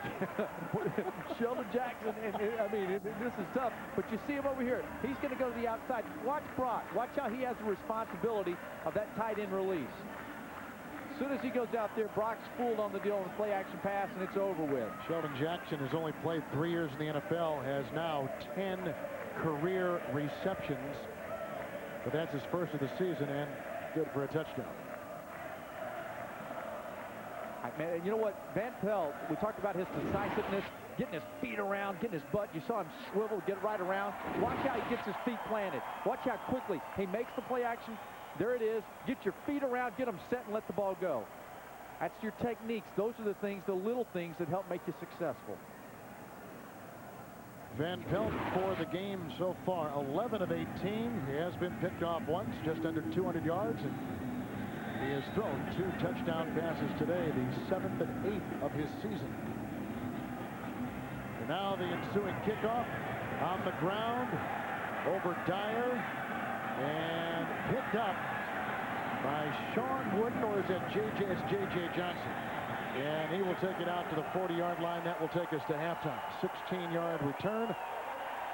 And Dave Wanstedt and his team down 14-10 at halftime. Buffalo has been tough here. They have won 4 of the last 6 games in this stadium against the Miami Dolphins. And they have a halftime lead as we go downstairs to Beasley Reese. I think I'm with Coach Wanstedt. Coach, what are you going to tell the guys in the locker room? Anything you need to get fixed? Well, offensively, we got to take advantage of the turnovers. We had a turnover at the 10 and want at the 50 and get 3 points out of it. So we've stopped ourselves there. We've missed a couple throws. And defensively, they've thrown 2 balls up. We got guys around. We got to be more aggressive on the ball. All right, Coach, thank you. And Fiedler is only 6 of 12. Yeah, he's talking about a couple of passes to the end zone after that turnover. He missed them. Those are the weight things that Fiedler has to connect on.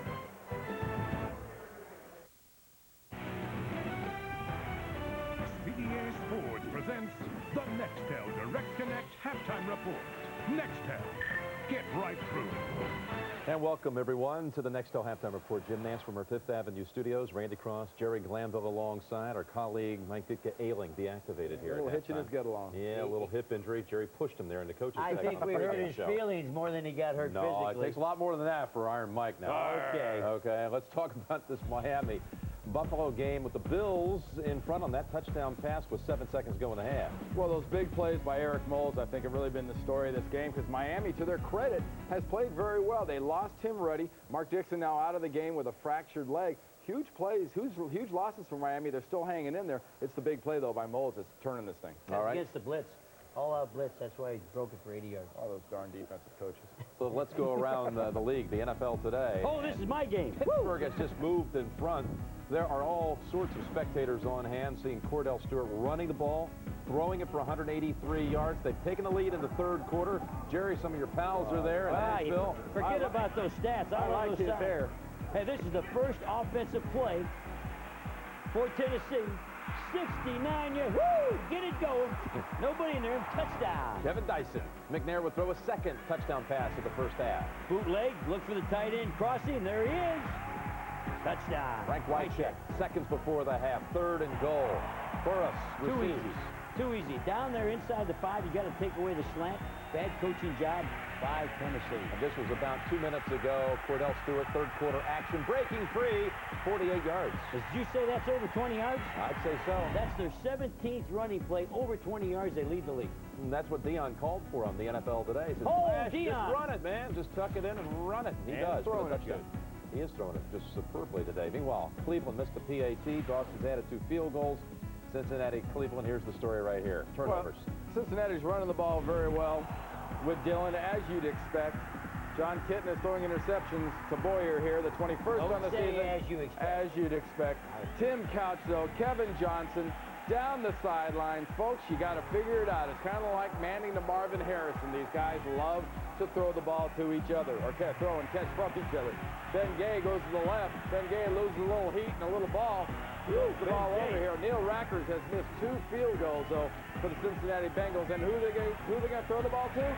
Newsflash again, Kevin Johnson from Tim Couch. Hey, I wonder how Ben Gay smells in the locker room. Well, I think they had to cut Neil Rackers in the locker room. Ben Gay ain't packing the heat like he did last year. Oh, baby! But a lot of action. All right, Kansas City, 3rd quarter in front of the Seahawks, who were down 10-0. Hasselbeck with a touchdown pass to Alexander out of the backfield. His first touchdown reception, that is, after 10 rushing touchdowns. Is that a touchdown right there? I don't know. They did not call for a replay. The ball never crossed the goal line. Come on, Mike. Call your coach upstairs. Replay that thing. But Hasselbeck still playing good. 115 yards at halftime. 1 touchdown, no interceptions. And he throws this one. To Sean Alexander, the running back. You, the sportscaster, all over it. Yeah, 49ers. by the way, in Chris front of Jones has 72 yards rushing in that game. All right, how about this? The Colts are down 6. Manning over 200. Harrison, 6 catches, 104 yards, and a touchdown. Typical Garcia effort. Not winning the stats, but he's winning the game. Carolina was stopped 4 downs at the 1, and the Falcons' big play coming from Bob Christian. And Bob Christian, last week he played real good. In fact, he beat the Packers at Green Bay, and he's playing good. I drafted this guy out of Northwestern. I don't know what I saw in him, but he's still playing. He doesn't know what he saw out of you as a coach, but he's still playing. He's still there. He's still there, and I'm gone. How about Washington looking for a 5th straight win here? And really the key is either running the ball very, very effectively. And Philadelphia only 2 first downs in that game. Can you believe that? A reminder, this is a doubleheader day here on CBS. Coming up, some of you will see the Ravens and the Jags, but most will watch the interconference clash, the Raiders and the Giants. More on that game now. Let's go across the Hudson to the man who will call the action, Greg Gumbel and Phil Simms. All right, Jim, thank you. Welcome to the Meadowlands, everyone, where today the New York Giants have quite a task ahead of them. Take a look at the standings in the NFC East. They're running a game and a half behind the Eagles in the division, and their task is much the same as Denver's on Thanksgiving Day. They come in at 5-5. They can't afford to lose another game, at least not at this juncture. Jim Fossil says, I don't know what's wrong other than we work hard, we play hard, but we do make some stupid mistakes during the game, and they can't afford that today against the Raiders. Yeah, what a way to try to get well for the New York Giants, to play the Oakland Raiders. And John Ritchie, I think he said it best, the fullback for the Oakland Raiders. He says, hey, when I get in the huddle, look who I get in there with. Maybe the best quarterback in football and 2 surefire Hall of Famers. You take those guys, 5 running backs for the Raiders who have been productive this year. The Giants defense and their team, they have a tough task ahead. The Giants need a win. The Raiders probably won't have a whole lot of sympathy. That's later on today. Jim? All right, I can't wait for that one. The Giants and the Raiders later day on CBS. This just in from Indianapolis. Dominique Rhodes, 2nd touchdown of the day from a yard out. Extra point to come. Extra point pending. 49ers and Colts in a wild one in Indianapolis. We're going to send you back to the second half there in Orchard Park. Thanks for being with us on the Nextel Halftime Report. CBS Sports presents the Nextel Direct Connect Halftime Report. Nextel. Get right through.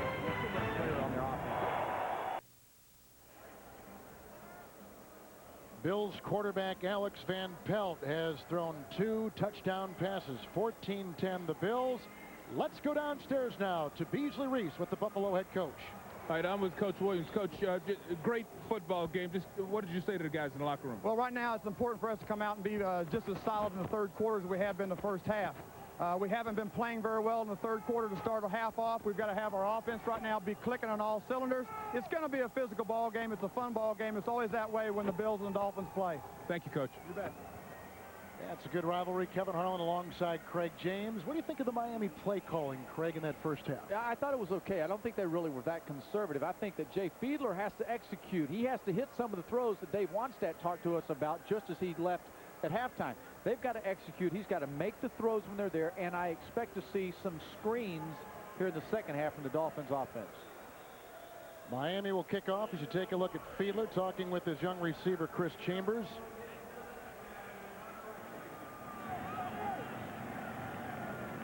And Olinda Mata has it teed up, and her second half is underway.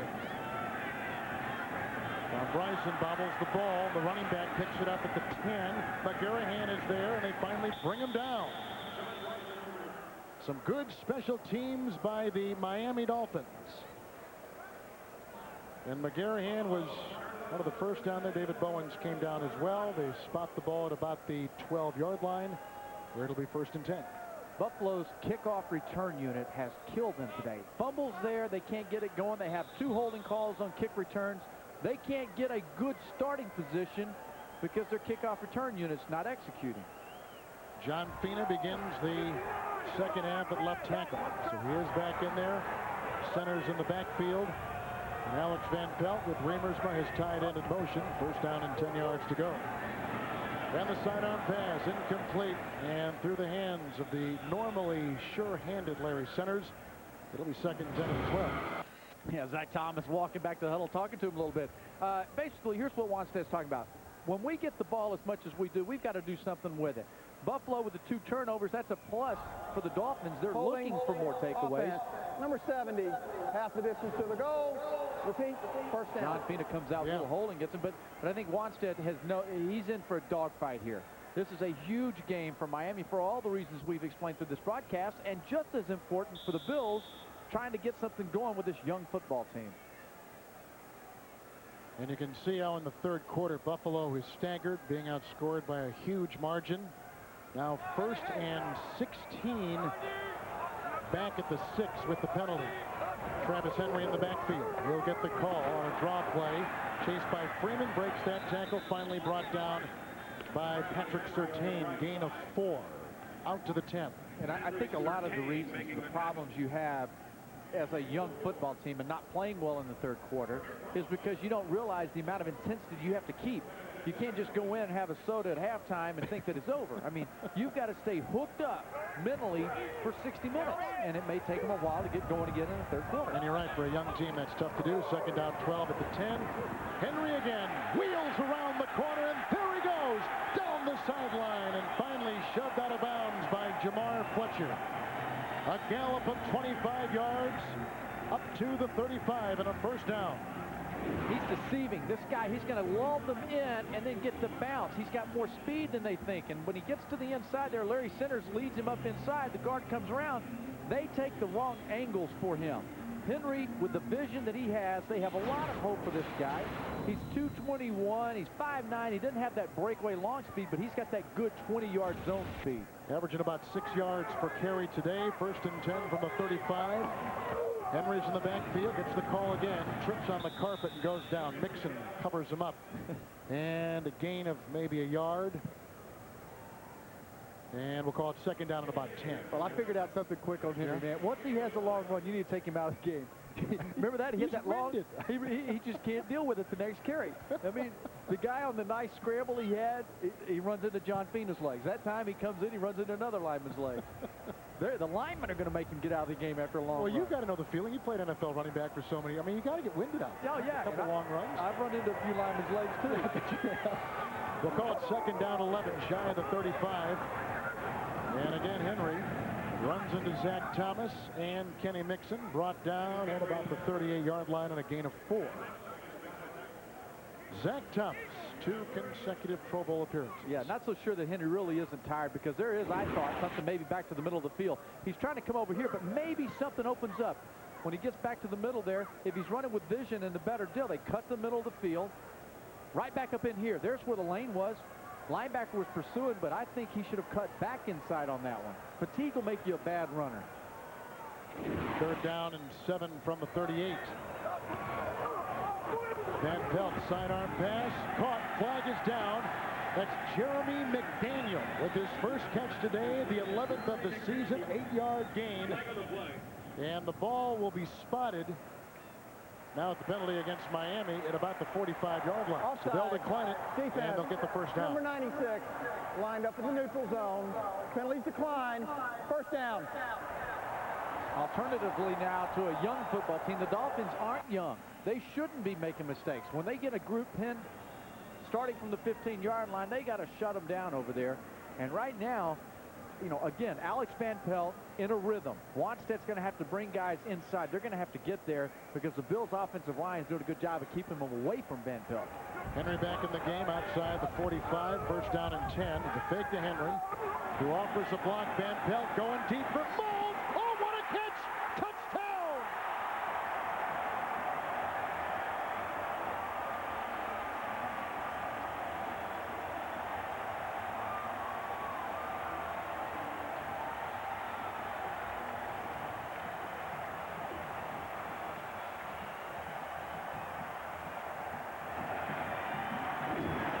Well, I don't know how they coach this one, but again, there's that rhythm I was just talking about. Steps back, 1, 2, 3, lets it go deep. Jamar Fletcher over here. Patrick Surtain, no help over the top. They got the matchup and the mismatch in their mind that they wanted. That's Jamar Fletcher. He can't run with it.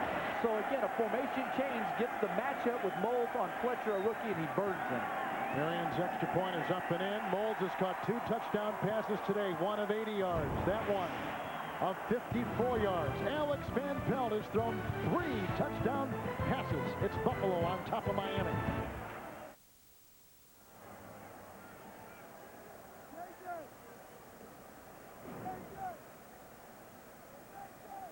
Signed him this past off season. Rookie Jamar Fletcher, number 24, was just torched. And the Buffalo Bills on top, 21-10. Beaten badly, too. Here's the kickoff by Buffalo. The Dolphins have not returned a kickoff for a touchdown since 1989. And here comes Chris Chambers, and it's going to continue that way. Nice play by Deshaun Polk, who is a demon on special teams for the Buffalo Bills. A 15-yard return. They'll spot him at the 24. All right, here he is down here. He's going to come this way. There's that safety who's going to come over and help here. So there's double on the middle for there. That leaves Jamar Fletcher, the rookie, wide outside by himself with Alex Van Pelt hitting Eric Moles. Now, Eric Moles is only about 6 inches in front, but in their words around here, they say, if you're 6 inches in front of a guy, you're wide open. I'm going to get you the ball. How does Miami respond? 1st and 10. The pitch out goes to Lamar Smith. Breaks a tackle. Finds a seam. Play is blown dead. Flags all over the field. Moles has been complaining to in the press he has not been used Prior enough. to the snap, false start, offense.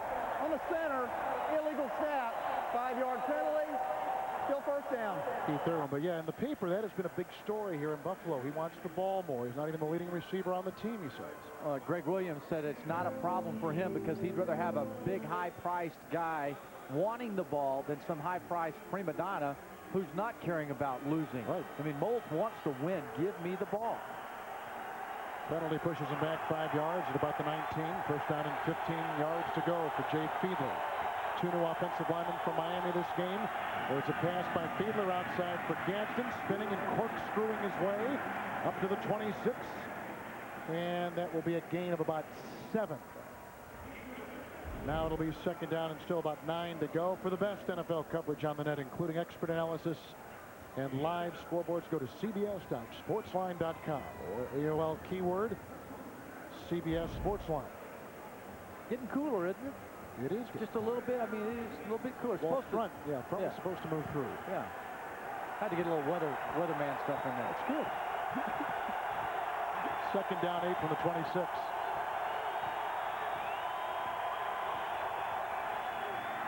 Fiedler with the block from Conrad has time. There goes a flag. The pass is caught by the running back Minor at about the 27, gain of 2.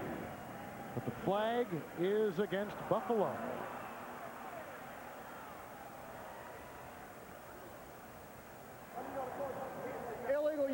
hands to the face. Defense, number 94, 5-yard penalty, automatic first down. Aaron Schobel is on the defensive line for the Buffalo Bills. And I always wonder, in the midst of basically a fist fight in the middle of the field, how can you figure out that a guy is blowing somebody in the head? You know, that's great officiating. If you got to slow the game down that much to see Schobel throw his fist up there. That's what they're paid to do, though. But I tell you what I'd be doing right now, because that Dolphins offensive line has 2 new guys in there, I'd be putting 4, 5, 6 guys in there and forcing them to make a mistake. Told you before, Mark Dixon out for the game, maybe longer, fractured leg. So rookie free agent taking his place, Andrew. Here comes the rush, and down he goes. Hansen and Schobel on 1st and 10 from the 31. Bag Fiedler, a 9-yard loss. Back inside the 22. Yeah, that's just pure pressure here. They come inside here. They get these guys to push hard. They're all new, working together up there basically now with the 2 new guys we just mentioned. They get the push, they get the separation, they don't stay with them, they get double pressure going to Fiedler, and he's down. And what that's going to do is that's going to put a lot of pressure on Fiedler mentally. Not necessarily the play calling, but he's going to start looking at the defensive line as opposed to the drop in the secondary. Miners in the backfield, shotgun formation for Fiedler, 2nd down 19 from the 22, the snap by Irwin. Fiedler being rushed, the pocket crumbles, throws low, flag is thrown. The pass was caught by Miner, or are they calling it incomplete? Incomplete pass and a flag, and it's on Miami.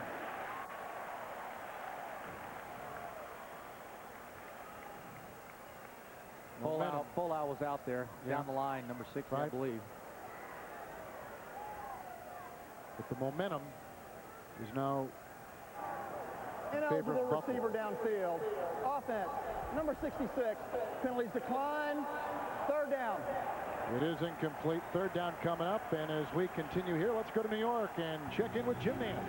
All right, a wild one developing in Nashville. Cordell Stewart's run for a 48-yard touchdown. Here a little sidearm flip to Amos Zaraway. He'll take it in for the 2nd touchdown pass of the day. 7-point lead, late 3rd. Let's go back to you. You know, Pittsburgh, thank you, Jim, beat Tennessee earlier this season, 34-7. 3rd and 19, pass outside, bobbled and dropped at the 30-yard line. It's incomplete. They were going for Chambers. And Fiedler in the offense have to trot to the sideline, and Miami has got a punt. It's the defense of Greg Williams stiffening just a bit here in the 2nd half. Yeah, they're going to come from the outside. They're going to do some crossing on the inside here. Again, just trying to force the issue. See the crossing up the middle of the field from the safety? They're trying to force him to throw the ball early, knowing that they had a long distance for the 1st down. Turk to punt. His last one sailed 77 yards. They're going to let this one bounce. And it takes a Buffalo bounce. Finally vacuumed in by Scott Gallion. That one goes 33 yards, much to the chagrin of Matt Turk. The Bills on top. The NFL on CBS is sponsored by American Express, wishing you all the best this holiday season. IBM, taking e-business and your business to the next level. And by Best Buy. For the latest technology, turn on Best Buy. The temperature is dropping here in Buffalo. Ralph Wilson Stadium filled to the brim. Kevin Harlan, Craig James, and Beasley Reese. An important game for the Dolphins. If they win today, they're tied for 1st with the Jets. If they lose, the lead extends in the Eastern Division for New York. Idle today, 1st and 10 from the 46. Rookie Travis Henry out of Tennessee tries to find some room. Brought down by a host of Miami Dolphins. A gain of 4 on the play. Kenny Mixon was at the epicenter. And there you see the Jets lead by a half game going into today. You think they're not at home right now doing jumping jacks? I'm sure they are. They're pulling for these guys down here. New England plays against New Orleans later today. It's 2nd down and 6 at the 49. And this is Sean Bryson galloping outside, gets it by Cousin, tackle, gets by a Brock Marion tackle, finally brought down on a play by Arturo Freeman. A 10-yard gain, flag is down, it's against the Bills.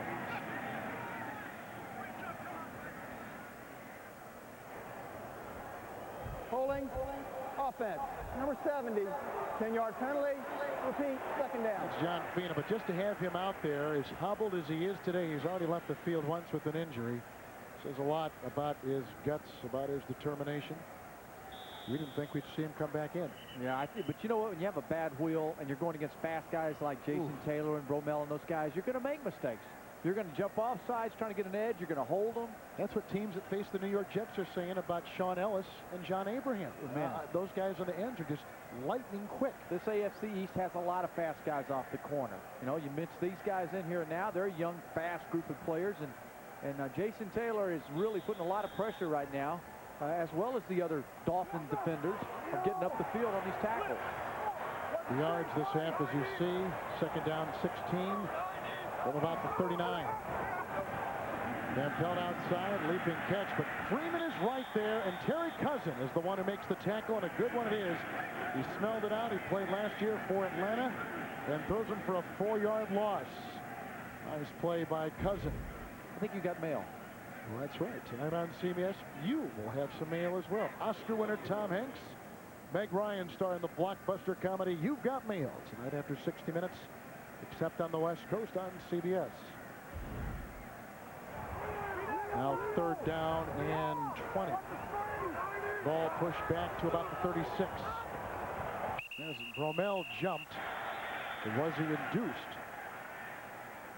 Yeah, by the verbiage of Van Pelt. Encroachment, defense, number 91, 5-yard penalty, remains third He's listening. down. He can't listen. You got to watch the snap. What do quarterbacks say in the huddle when they're purposely trying to go? Hold your water is what I've always heard. You know, if it's on 3 or something out of the ordinary, say, hey, hold your water on 3, you know? So that just lets everybody, it's like a little red flag saying, hang in there, I'm getting ready to bark hard at him. Now third down and 15 with the penalty at the 41. Centers in the backfield. 3 receivers deployed for Van Pelt, who has thrown 3 touchdown passes today. Here comes Taylor. There goes Van Pelt outside the centers. And it gets back to almost the original line of scrimmage. Good play turned in by Terry Cousin. So a gain of 5 on 3rd and 15, and the Buffalo Bills.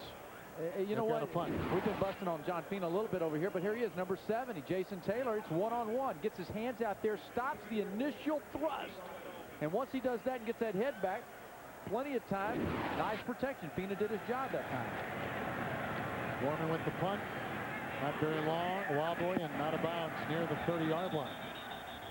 Kicking in this game has been very suspect. We've had one 77-yard punt. Aside from that, not much on either side. That was a 25-yarder by Mormon.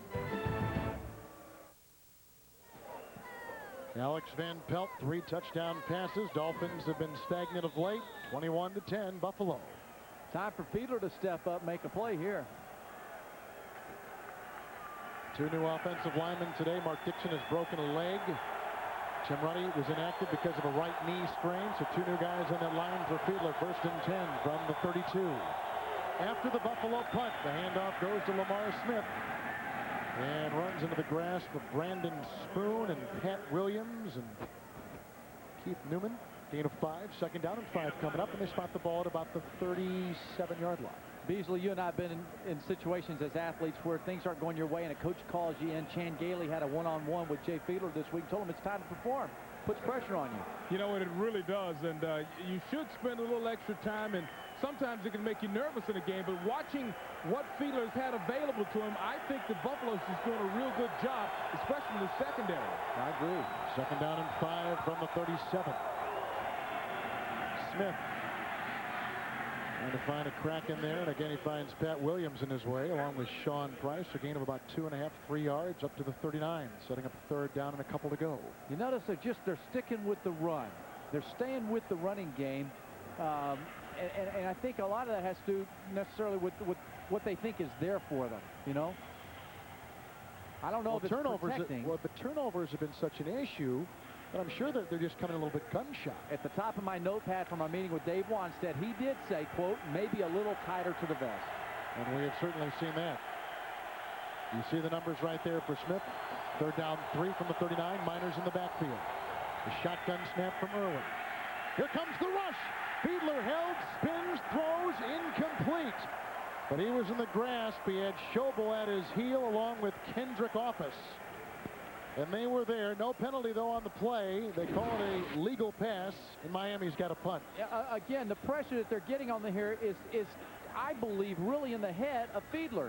Right now, he's not seeing down the field. All he saw was Newman 53 coming his way. You know, you've seen it many times, Kevin. A quarterback sees it, feels it, but he'll sit in there and he'll go ahead and throw and deliver and get hit right in the chops. Right now, he's tucking it and holding on to it and then looking for something secondary. Buffalo had 20 men on the field. They take away one of the return men. Clemens is deep back. Price has run off the field. And there's the boot. The rookie Clemens inside the 15. Doing a little dance on Cousin. Here comes Sean Wooden, who takes him down at about the 11-yard line. There are almost 12 men on the field, but a heads-up play by Peerless Price. And he runs off. Good defense by Buffalo. They've got the lead over Miami. The NFL on CBS is sponsored by the United States Marine Corps. For 226 years of faithful service, thank you, Marines. Happy birthday. And by the Mitsubishi Eclipse. It's impossible to sneak around in. Are you in? We're back in Buffalo, 21-10. Kevin Harlan alongside Craig James. Buffalo's got some momentum right now. Yes, they do. And right now, Miami has to be a little concerned in trying to stop them defensively, because if they get up there too close, Eric Moll's going to run right past them. So after the punt, first down and 10 from the 12-yard line. It's getting gray. It's looking like a Buffalo November day. A handoff goes to Travis Henry, who climbs his way up to the 15-yard line, picks up 3, setting up second down and 7. Monday on CBS tomorrow is Laugh Your Head Off Monday. How about that? All new episodes of King of Queens. Yes, dear, Everybody Loves Raymond and Becker. Then the Carol Burnett Show, Showstoppers. She's a funny one. I love it. She's funny. She's hilarious. Yeah, I know she is. Second down and 7. From the 15-yard line, handoff to Travis Henry. Dixon pokes his way, grabbed by Freeman, dragged down by Brock Marion up near the 23, 24-yard line, and he picks up 9 on second down and 7, a first down for the Buffalo Bills. You know, we're talking about Lamar Smith and the vision and what he's trying to accomplish. Watch how he gets up inside the lane. Larry Centers is in the middle. Larry is right here. There's a peep backside. If you've got your head down, you never see that. You can't get there. Zach Thomas got lost in the middle. Larry Centers found him, occupied him, and Henry found the hole. Henry's got 77 yards. Here's the blitz by Rodgers. A good block by Philip Crosby. And Zach Thomas closes the door. Loss of 1 on the play. So the blitz took up the blocker. Then Henry was out there one-on-one with Zach Thomas, and it's a loss of a yard. Thomas and his group, they've got to make a play here, and I don't think they can do it playing standard defense. They've got to do a little more blitzing, a little more work, roll the dice a little bit more, because the clock is working against them. It's 21-10, and their offense hasn't been able to produce much. And Miami defense, number 3 coming into today, second down 11 from the 22. Rolling Van Pelt. Here comes the rush. There goes the throw, and it's incomplete. Looking for Price and a dive at the 29-yard line. It'll be 3rd and 11. You know, and again, he rolls the pocket, feels like there's going to be pressure in the inside. Price comes back, settles down, but so far, at least, I have not seen Van Pelt prove that he is a consistent thrower, accurate thrower when he's outside the pocket. Sitting in the pocket, no question about it. But when he rolls outside, I don't see it. 3rd down 11. Larry Centers in the backfield. You saw the numbers on Van Pelt from the 22. Van Pelt with time. The throw to the side. It's caught by Reggie Germany, but well shy of a first down. Had to get up to the 32. Caught the ball at about the 26-yard line. A gain of 4. So it is 4th down, and Miami comes up with an important defensive stand. Very important there of stopping. And Travis Henry had a nice run. Then they come out, and I think because Derek Rodgers on 1st and 10 blitz from the outside, it put some confusion and doubt in the minds of the Bills in their play calling, and it worked for the Dolphins. Brian Mormon will punt. The snap from Unitoa. And there's the belt downfield, picked up by Jeff Ogden at the 30-yard line. He's had 3 fumbles this year, but holds on tightly, brought down by Sammy Morris and Fred Jones, a reserve linebacker, number 99. 45-yard punt. Now, Fiedler gets it back. Back in Buffalo, 3 touchdown passes by Van Pelt. 21-10 is the score. Fiedler has it right now. A missing in action player for Miami today, that man, James McKnight, the leading receiver. Fiedler, 7 of 16, a pick, and 102 in the yard category. 1st and 10 from the 38. Fiedler winds it up and throws to the sideline. Then it's caught by Aronde Gadsden. He picks up 14 yards on the play. A Miami first down. They come out aggressive. They're at the Buffalo 48. He reloaded that time, and he stayed there. He didn't panic, and that's what he's going to have to do. I mean, if Mike Shula, the quarterback coach over there, was talking to him before he came on the field, that's what I'd be saying to him right now. Hey, look, you're getting some pressure. Get back to looking down the field. Block out that pass rush. One more note on McKnight. He had 9 catches last week against the Jets. Gadsden today has 6 catches. First down and 10 from the Buffalo 48 for Fiedler. Another quick start. Caught by Gadsden, slicing inside to the 36. Another first down, brought down by Rayon Hill. It's a gain of 12, so 2 quick passes and 2 quick first downs for Miami. 1, 2, 3, drive back to the middle. 1, 2, boom, come back to the middle hard. The ball's on time, coming down. Now that's the timing, that's the rhythm, that's the confidence builder for Jay Fiedler. He's throwing the ball a lot closer, a lot stronger. You know, these guys here, they got, look at their main men here, 7 receptions here for Gadsden. They've got to pick it up a little bit here. They're not doing it. They're not spreading it around. First down and 10 from the 36. Slow day, 2 for Lamar Smith running the ball. He gets the pitch right here. A Conrad block, cuts inside. Heath Irwin offering a block, and then Jay Foreman makes the tackle at the 31-yard line. It's a gain of 6, setting up 2nd down and 4. And you know what? The last 3 plays have worked for Miami, but even that play there, Lamar, once he gets to you, you know, it's like he enjoys the contact. Sometimes he's not a good runner in open space. Get down the hill. Get running right past those guys. Those defensive backs can't arm tackle you. 2nd down and 5 from the Buffalo 31. Approaching 60 seconds to play in the 3rd quarter. Smith in the backfield. Fake to Smith, the block by Smith, and time for Fiedler. Fires a pass to the sideline. It's caught at the 20-yard line. Gadsden again, the 3rd catch on this drive. Good for 11. Another Miami first down. And he's doing a good job of driving Nate Clements off the ball. The drive off, the play action, the boot roll back to the right side, helping the offensive line out. Does he get them both down? They're good there. From the 20, no huddle, 1st and 10. And it's a handoff as it goes to Lamar Smith. And gets about 2, carving about 2, maybe 3 yards. Out of the defense of the Bills, Kendrick Office was there with the stop. 2nd down, 8. Right now, they're trying to decide. What? Yeah, you know, I think they tried to buzz him out there to get the challenge, and the Dolphins hurried up again wisely, got to the line of scrimmage. That's just smart football. That's why they pay him the big bucks. 1 and the left foot. Very close. He's got a 13-inch foot, and I think 11 of it was in and 2 was out. 2nd down, a short 8, a long 7 from the 17. Fiedler running it himself. Has to get to the 10. Has the first down, diving to the 8-yard line.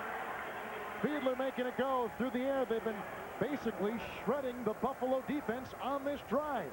And right time here, too. Again, not being afraid to let the quarterback run.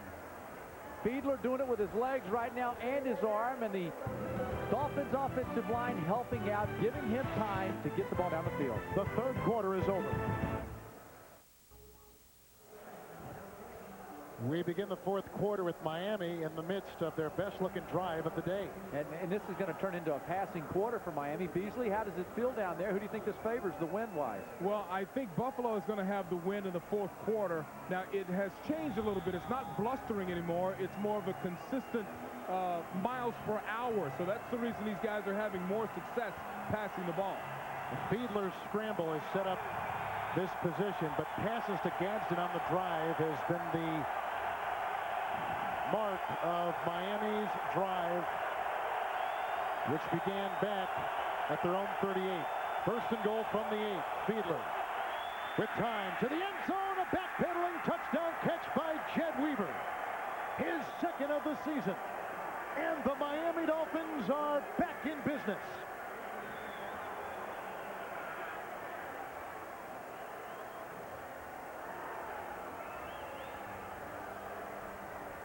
Totally different guy on this drive here, Jay Fiedler. The way he threw the football. Weaver's over here. Here he is right here. He's going to go up inside to the middle. They flood. They go to the outside with the fullback Rob Conrad. The receiver went to the back left, and they blew it. The Bills just blew it. They didn't find somebody to come off on Weaver, the tight end. Melinda Mata gets the extra point up. Jed Weaver just caught a touchdown pass, and Miami trails now 21-17.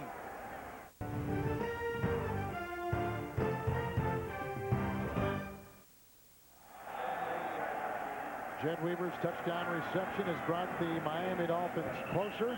We're just inside the fourth quarter. Fiedler on that drive, by the way, 4 of 4, 45 yards. Rhythm, protection, seeing down the field. Offensive line, they moved the pocket a little bit with him. But it was Rondé Gadsden who authored the drive with one great-looking catch after another. And now, with the wind continuing to blow, Mate has a tough time keeping it on the tee.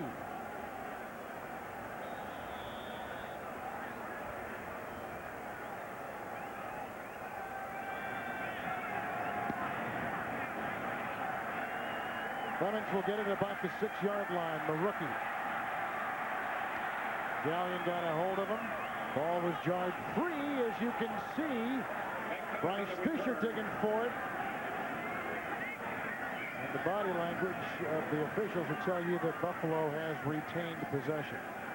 22-yard return. Well, the sense of urgency will now come into play in this game. First down, Buffalo. Urgency on the Miami Dolphins side. They've got to feel the pressure this fourth quarter. Buffalo doesn't need to hold up. They can't clam up.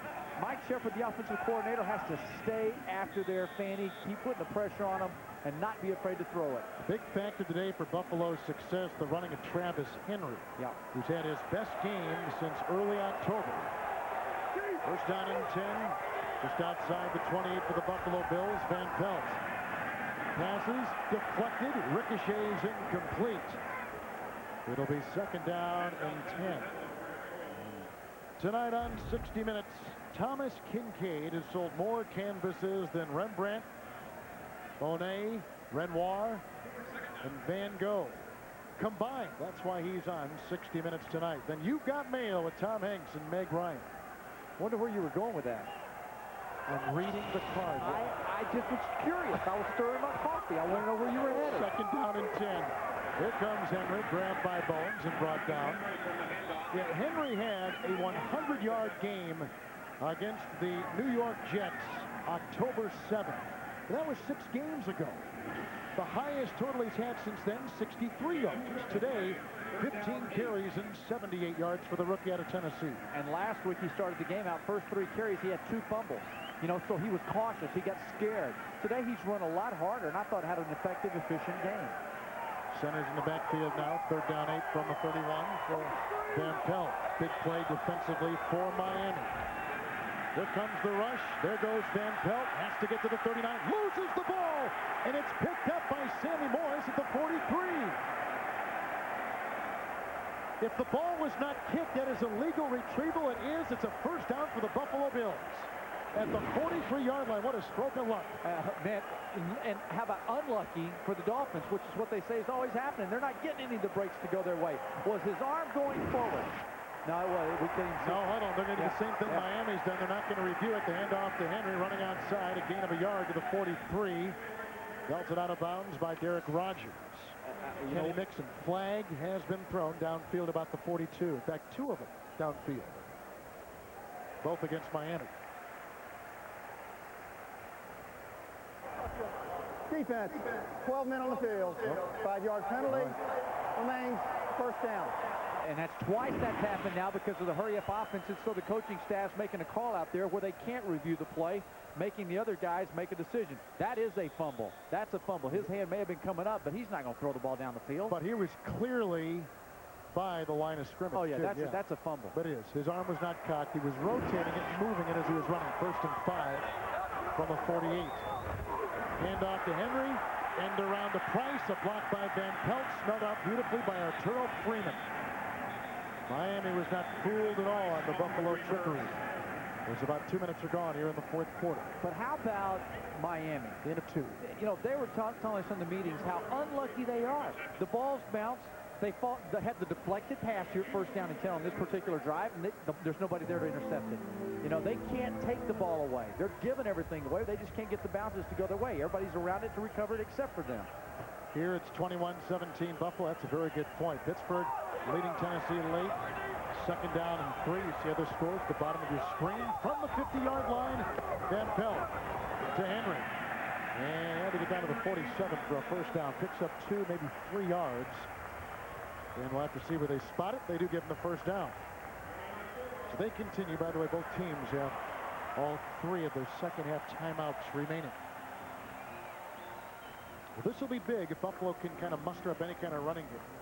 Yeah, absolutely. And the fact that it's also going to take the spirit out of that defensive line, Miami. They came out. They were charged up, ready to go. Now they had a little success against them. They'll fall apart here. 1st and 10 from the 47-yard line. Just inside the 47. Mixon jumps back. Hand off to Henry. Plows ahead beyond the 45 and down to the 43, picking up 4, setting up 2nd down and 6. Looks like Zach Thomas had a hand in that tackle along with Ernest Grant. The first time we've talked about him.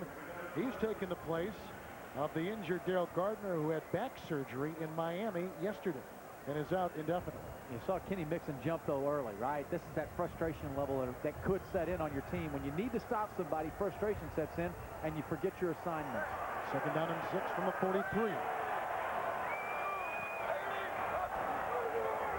Fake to Henry. Van Pelt, wobbly pass, downfield, incomplete. Peerless Price was down there, no yellow on the field. The coverage applied by Terry Cousin. It's incomplete.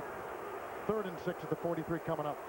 I got to tell you, I understand the boos. Yeah. That sure looked like that was pass interference. He looked like he grabbed him. He was beating the ball, came back underneath. That's a big-time pass interference. But not reviewable. Huh? Not reviewable. No, not reviewable. But, I mean, he comes in there, grabs his arm, and I think that's a missed call.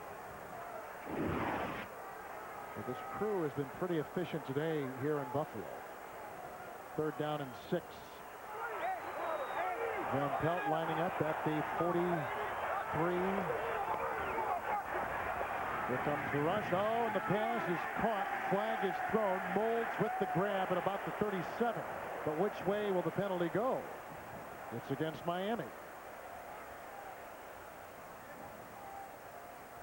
It's the one thing the Dolphins can't afford. Number 21. And that is on Terry Cousin. Automatic 1st down.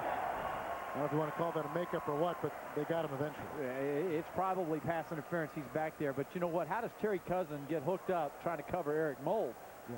You know, they're lucky that thing didn't go a lot deeper. I'm sure they had over-the-top coverage help for him there. But again, there's Alex Van Pelt in rhythm, with rhythm, throwing the ball. Cousins comes up from behind him through the receiver to the ball. You can't do that. Down to the 38-yard line, 1st down and 10. Van Pelt, good block by Fina. That gives him time. He finds the tight end, Remersma, who dives for a 1st down. Picks up 11. He's to the 27-yard line. And Buffalo is answering Miami's previous drive with a good-looking drive of their own.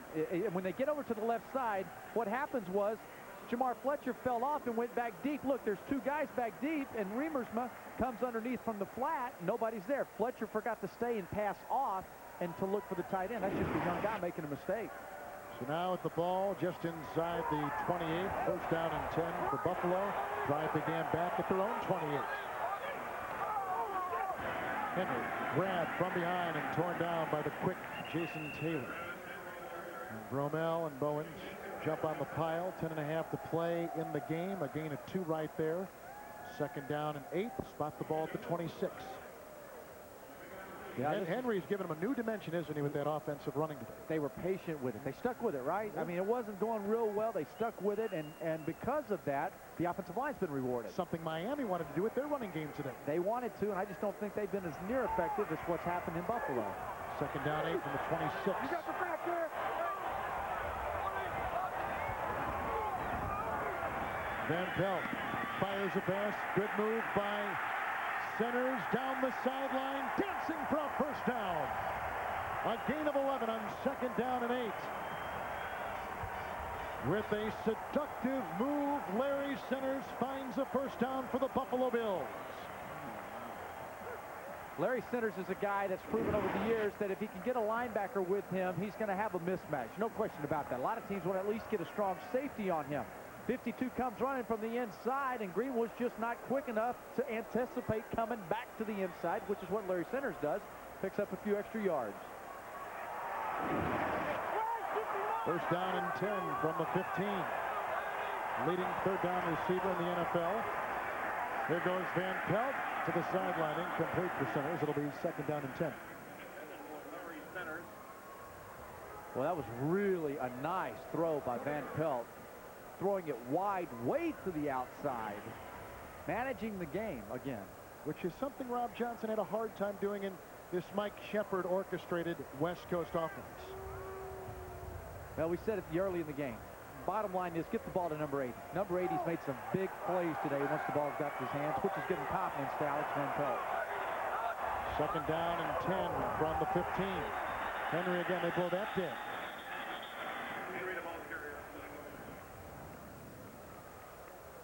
Prior to the snap, ball start, offense. Number 81, 5-yard penalty, remains second down. It's on Peerless Price. What is so interesting and I think so character-filled about this drive of Greg Williams' offense is that it comes on the heels of what we thought may have been a game-turning drive by Jay Fiedler in the Miami offense. It's one of the things you get from a young football team. Sometimes they answer the bell, sometimes they don't. Right now, the Dolphins have not answered the bell, and this young Bills group, come on. Second down and 15 with the penalty back at the 20. 12th play of the drive coming up. Almost 4 minutes on the drive. Bryson bouncing outside, chased by Taylor, chased by Thomas, hurdles a defender. He's down inside the 10. 12-yard gallop by Sean Bryson.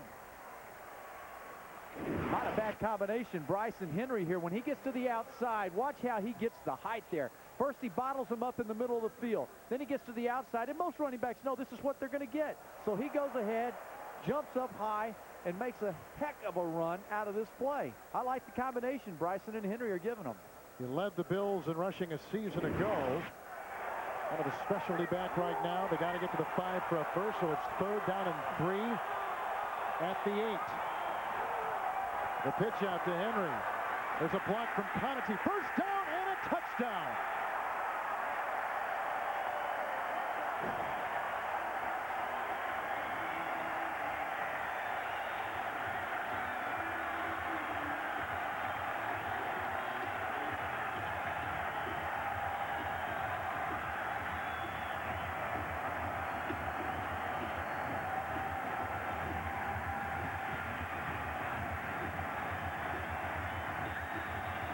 Hard-earned touchdown run by Travis Henry, the third of the season for him. Henry's got just under 100 yards on the day, and now the extra point by Jake Arians on the Jay Reimers Maholt, and it is no good. He misses his first PAT of the season.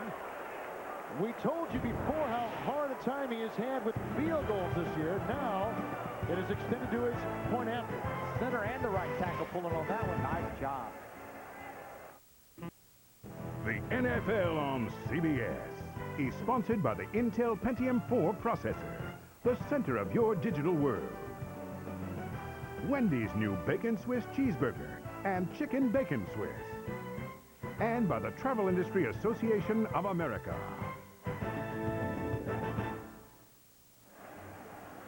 Buffalo on top by 10 on a Travis Henry touchdown run. His best game in 6 weeks. He had over 100 against the Jets here October 7th. He's replicated that today in the ensuing kickoff after that touchdown run. It's out of bounds, and Miami will take over at their own 40-yard line. So now the special teams of Buffalo kind of get Mormon kicks out of bounds on the kickoff. Jake Arians just missed a PAT, and a 10-point lead is a lot different than an 11-point lead. They're trying to pin Chambers down over there, but that wind's pushing the ball more than they're expecting when he kicks it. Still juiced on the sideline. Henry 18 carries and 95 yards and a touchdown today. Buffalo's ensuing kickoff went out of bounds. Miami begins at the 40, 1st and 10. Minor is in the backfield, and Minor, the rookie, gets the call. Dancing outside, bouncing and weaving his way up to the 48. And a run of 8 yards on the play by Travis Minor. He's a 3rd-round pick out of Florida State. And read NFL.com for in-depth analysis from Marv Levy, Vic Carucci, one time a Buffalo writer, and Phil Simms with the inside scoop all week long. NFL.com is the place, or AOL keyword NFL.com. 2nd down and 2 from the 48. Minor again. Up the middle. Met by Kenyatta Wright and brought down by Sean Price after a gain of 1. Man, did that guy fill the lane. Wow. Kenyatta Walker came up, boom, saw where it was going, where it was headed. He got there before the ball carrier got there.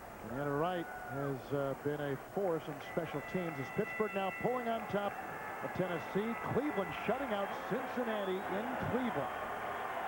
And Kansas City won, a big loss for Seattle. A big win for the Chiefs. 3rd and 1 at the 49. A fake by Fiedler, looking downfield, throws a strike in the tumbling catch by Jed Weaver as Lucas is right on the money. And that is a 1st down grab to the 34-yard line. Well, I like the call that they have on 1st down. I like the call they have there. They're going to come in. They're going to roll the little boot there with Bray Lucas. They get Weaver coming back to the outside. An excellent job of posting, catching the football. But you notice on 1st down, they had a really good running play. And then they come out here with this one here. That real short yardage. They throw the football. That's mixing it up. And 1st and 10 from the 34. After that 17-yard pickup. Minor again in the backfield. Fiedler back under center. Heath Irwin. And here comes the rush, and he's doused by Keith Newman. His 2nd sack of the season. And the loss will shove Miami, a loss of 8, back to the 43. He's got to come here. Conrad's got to step up, protect the pocket. Newman comes out from the outside here. Rob just doesn't move his feet. He hits him one time, didn't move his feet, dropped his head. Watch his head. As soon as his head drops down, Conrad, 44. As soon as that head goes down, the game's over with. You're beaten. 2nd down and 17 inside the 42. Newman from Tampa. Fiedler again. This time he has some breathing space. Bobbled and reeled in on the side. And the pass caught by James McKnight on a gain of 3. That's McKnight's 1st reception of the game. He came in today as the leading receiver for the Miami Dolphins. Spot him at the 38-yard line. You notice how the Dolphins haven't run a lot of screens. This offense was made full of screens. They've run so many this year, and we just haven't seen that many today. So they've thrown a little twist at the game plan. So now it is 3rd down and 14 from the 38. Fiedler is bracketed by running backs. Winds up, goes deep, looking for his receiver. Chambers inside the 5, incomplete. He was jousting downfield with Antoine Winfield. Incomplete pass. Now it is 4th down and 13. I thought Fiedler made a poor decision here. He throws the ball up where he's got guys over the top. There's 2 guys covering down here on Chambers. He's got a 3rd and 12, 3rd and 13. He's got 2 plays to make that. I thought he should have thrown the ball somewhere else. Pick up a little bit so that on 4th down, you have a better shot at making the 1st down. Murray will stay on the sideline, and Miami will go for it on 4th and a long 13, a short 14 from the 38, and a timeout burned by Fiedler, the first by Miami in the 2nd half. More time to think about it for Dave Weinstedt, Mike Shula, and the brain trust of the Miami Dolphins, who trail 27-17. The NFL on CBS is sponsored by DirecTV, the #1 digital satellite entertainment provider, and by Gap.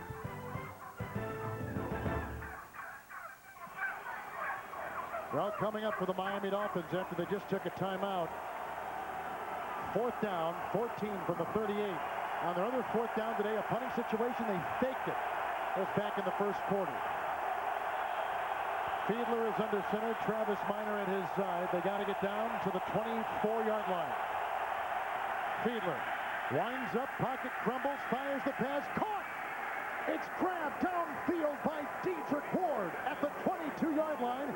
It's a gain of 16 on 4th and 14 and a first down for Miami. Yeah, but because it collapsed, they're able to get him inside over here. I mean, that's exactly what happened for them. Dedrick Ward gets inside, then comes back across. Watch him stop, plant, come back to where he can be there.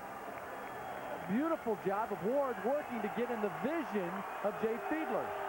So Dedrick Ward with his first reception of the day, 1st and 10 from the Buffalo 22. Minor in the backfield. Fiedler again fires to the end zone and caught. Was the inbounds touchdown? Grabbed by Chris Chambers, the rookie. Sensational grab, and again Miami has come back into the game.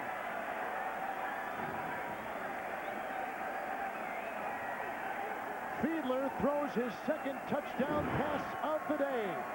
From 4th and 13, he converts with a 16-yard completion. Then he comes back and throws one here. You know what's happened? He stopped thinking. He stopped thinking. He's playing football. He's reacting. And as a player, you got to react. You can't think. Buffalo will challenge the catch. Was he in or was he out?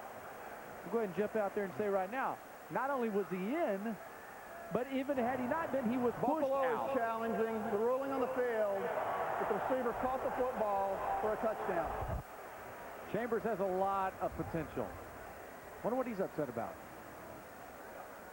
The catch is made. One, two. Easily in there. Yes. In there. Bang, bang. Boom, boom. Well, and Buffalo looks like they've just expended a timeout unnecessarily. Yeah, I tell you what. I'm just wondering why Dave's so upset. And Beasley Reeves, what did you see down there? Well, I'm about 5 feet, literally 5 feet away from where it happened. I watched the throw, the entire pattern. It was a great throw, great catch. Both tippy toes inbounds. Touchdown. Back to you. Well, that's what it took. Both tippy toes inbounds. It took all 10 toes to make it count. I like that. Both tippy toes inbounds. You got that right. And how about a rookie with the presence to get those feet in there, to drag his feet in the end zone? With the coverage not that bad at all by Ken Urban, who is a veteran.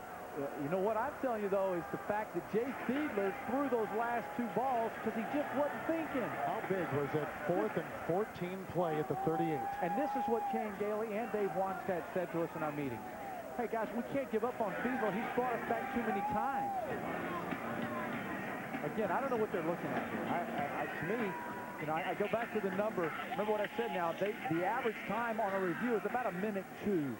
One more thing, too, about Miami's offensive line. Fiedler has been sacked twice today, 12 times for the season, but the 2 sacks probably in some way are related to the 2 brand new starters on the offensive, not starters, but 2 new players on the offensive line. Starting in place of Tim Ruddy was Heath Irwin.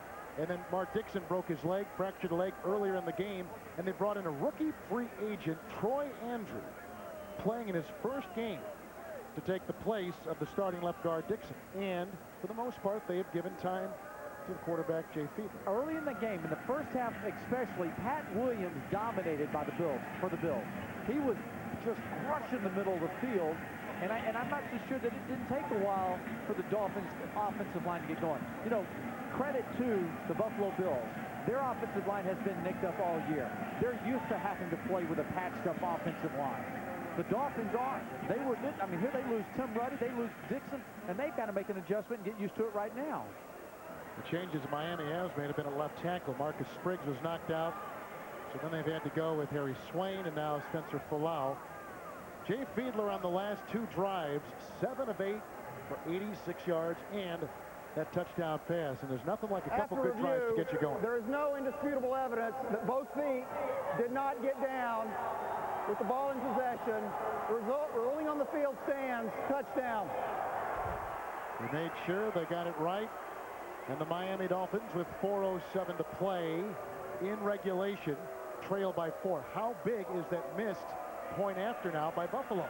And how about that challenge when it really wasn't, I don't think, one that they should have challenged. It wasn't necessary. That Buffalo made the PAT. Now let's see if Mata makes the PAT for a high snap from Ed Perry, brought down nicely by Turk and put in. So Chambers grabs his 3rd touchdown reception of the season. Had Buffalo gotten the PAT, it would be a 4-point lead. And a field goal would do you no good. Now a field goal can tie for the Miami Dolphins. Oh, you wise men, you pointed it out also well. And how about those tippy toes that Beasley had in for us, huh? Yes. New terminology. Well, Saturday, check out the season premiere of CBS Sports NCAA basketball coverage. Billy Packer and I will be in Tucson, Arizona, when the Kansas Jayhawks take on the Arizona Wildcats. Or Boston College will take on Michigan. Check local listings. It all begins at 2:30 Eastern here on CBS, home of the NCAA championship for the 21st consecutive year. 4:07 to play. Craig, both teams have 2 timeouts remaining. Fiedler has had 2 good drives, and for the day now, 14 of 24. And a lot of that has to do with the fact they've rushed the ball so well. I mean, Buffalo running the football today has done an extremely good job of being positive with their carries. So Mate will kick off, and don't put an onside kick out of your thoughts at all, because that's a little bit early perhaps for that, but the way the defense of Miami has been playing after that last Buffalo drive, nothing is for certain. I'd be surprised. I'd kick that thing deep. I'd try to let the defense come out and rise to the occasion. Chris Watson is back with Nate Clements. Usually it's Sean Bryson deep back. And the kickoff by Mate. Nate Clemens from the 12-yard line for the Buffalo Bills. Nice tackle made, maybe by Jeff Ogden, and finally the avalanche comes. Tommy Hendricks got it. Tommy Hendricks leads the Miami Dolphins in special teams tackles. Nate Clements, and he lost a shoe doing it too. Yeah, you would too, trying to stop 22. Clements got some moves to him. There's no meaning getting faked out of your shoe. Well, 2 timeouts for Alex Van Pelt, nursing a 3-point lead, under 4 to play.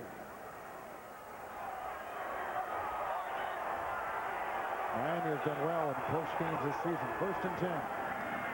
And off to Travis Henry, trying to burrow his way up the middle. Travis was tackled by Zach Thomas and Derek Rogers. A gain of 2 up to the 22-yard line, and Miami has taken a timeout. They've got 1 left. And this is a bad spot to have Travis Henry in the game, because as a runner, you're asked to get up in there, and everybody's reminding you, don't fumble the football, hold on to it. And when that happens, you stop being a runner. Some guys are good at doing these situations. I'll come right here. Marcus Allen, guys like that, they could just deal with that kind of pressure. I'd bring Bryson in because last week Henry had the fumble problems. I wouldn't even take a chance with a young guy like that. I'd put somebody there that's going to run the ball hard and not take a chance of giving it up. Henry just under 100 yards on the afternoon in 19 carries. And there's Sean Bryson. He's got 4 carries and 26 yards today, so he has performed well. But I'm wondering if he's got a little hitch in his giddy-up. Pittsburgh has beaten Tennessee for a 2nd time this season. And they beat him in Nashville today. And Cleveland shuts out Cincinnati. The Browns are for real. From the 22-yard line, 2nd down and 8. A block by Fina. Time for Van Pelt. The pass incomplete. Intended for fullback Larry Centers. Covered by Zach Thomas. San Francisco accelerates on the Colts, so the Colts look like they're headed to another loss. They lost last week in New Orleans. Yeah, we had them last week, though. We knew that. We knew this team was on the brink of having problems because their defense is so banged up. Washington has won 5 consecutive games. How about Marty Schottenheimer? In Philadelphia. Forget about it. Today. Washington is going to sneak up on a lot of teams in the NFC East. The Giants kick off in about 5 minutes at the Meadowlands. 3rd down and 8 from the 22 for Van Pelt. Scrambles out of the pocket, chased by Jason Taylor. Leaping catch made by Larry Centers, but he's shy of the first down. Had to get near the 30.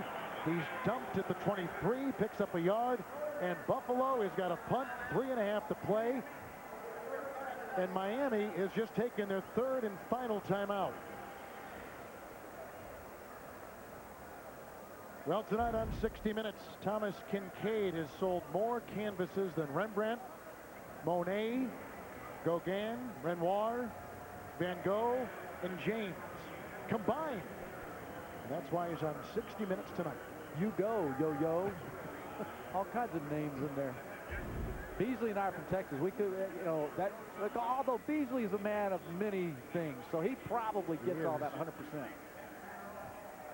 Buffalo needs to punt. Mormon had a poor punt the last time. This is the 6th punt by him today. Jeff Ogden is back at about the 26-yard line. High snap by Unatoa. Bad punt. Grabbed by Dedrick Ward. Bobbles it, reels it in. He's chased by Chris Watson and Fred Jones and run out of bounds by Rayon Hill. Flag. Is it a flag down or is it a shoe? That's a shoe. But I tell you what, it was really close to being a late hit over there. That's a flag. No, it's a shoe. It is. All right. It's Terry Cousin. He lost. The second guy has lost a shoe here in the last couple minutes. Ball at the 38. Fiedler will have it. No timeouts. 3:24 to play, but he's put together 2 consecutive well-orchestrated drives. If I were Jerry Gray, the defensive coordinator right now, I would tell my bunch, don't play scared. Don't play cautious. Get out there, play hard. Whatever happens, happens with it. Jerry Gray right there. Defensive coordinator. Travis Minor is in. Shotgun formation. 5 receivers deployed. From the 38, 1st and 10 for Fiedler. Moves up nicely, buys some time, fires a pass, deflected, incomplete. They were looking downfield at about the 38-yard line for Chambers, covered nicely by Travaris Tillman, 2nd down and 10. And I tell you what, one of the things they have going for them right now in Miami is they've got speed on the outside. They're trying to really push the ball to the middle of the field. During the week, there was somebody in the locker room, an unidentified name, who said, we need to throw the ball to the middle of the field more. Well, I'd say today they've thrown the ball to the middle of the field more, and that speed is really pushing the safeties back further. Minor in the backfield, 2nd down and 10 from the 38. No timeouts for Miami. Fiedler to the sideline and caught by Chambers. 1st down, 48-yard line. And he got out of bounds. Clock is stopped at 3:12. 14-yard gain. Hey, I'll tell you what. Irvin's over here, and he's trying to cover up this rookie Chambers. And this Chambers guy's driving him off the ball. They flood the middle of the field again. They go single coverage on the outside. They find him, Irvin. And again, Jay Fiedler throwing the ball where one guy can catch it and get out of bounds. His man. Buffalo has no more challenges left. They've used them both. Inside the 49. 1st down and 10. Minor in the backfield. Fiedler will get a block. Dump it off to Minor. A block by the tight end and by Perry, and a run by Minor inside the 30.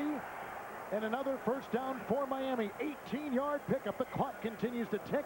The Dolphins out of timeout. All right, I told you this screen, they're going to get the lineman to the outside, and there he goes. They have not been running the screen. Look at the timing. These are new guys in there. Irwin and these guys get outside. A beautiful job of execution and bringing something out of the playbook that has not been done today.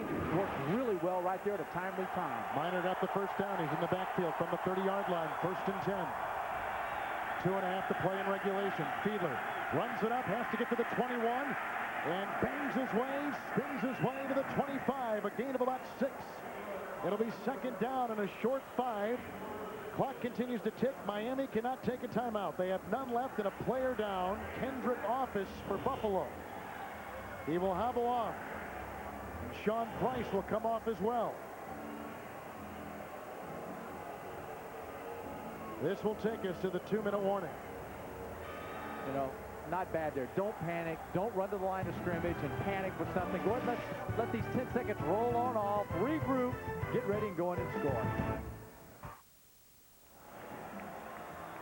They are well within the Linda Mate field goal range, and the only reason why this is even an issue is because Jake Arians of the Buffalo Bills missed an extra point. Had he hit it, it would be a 4-point Buffalo lead, and a field goal would do no good. Second down, about 5, 2-minute warning. Buffalo with a couple timeouts, Miami with none from the 25. Fiedler, the pump fake, and the throw down the sideline and into double coverage for Gadsden. Incomplete pass. Tillman, one of 2 Buffalo defenders with Kenner, of an incomplete.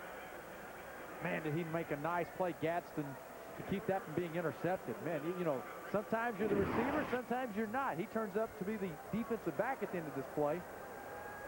Pump fake was supposed to have separated one. It didn't. It drew more. I thought he should have thrown the ball underneath the chambers, but a beautiful job of Gadsden to come in there and knock this ball away at the last second, or that's intercepted.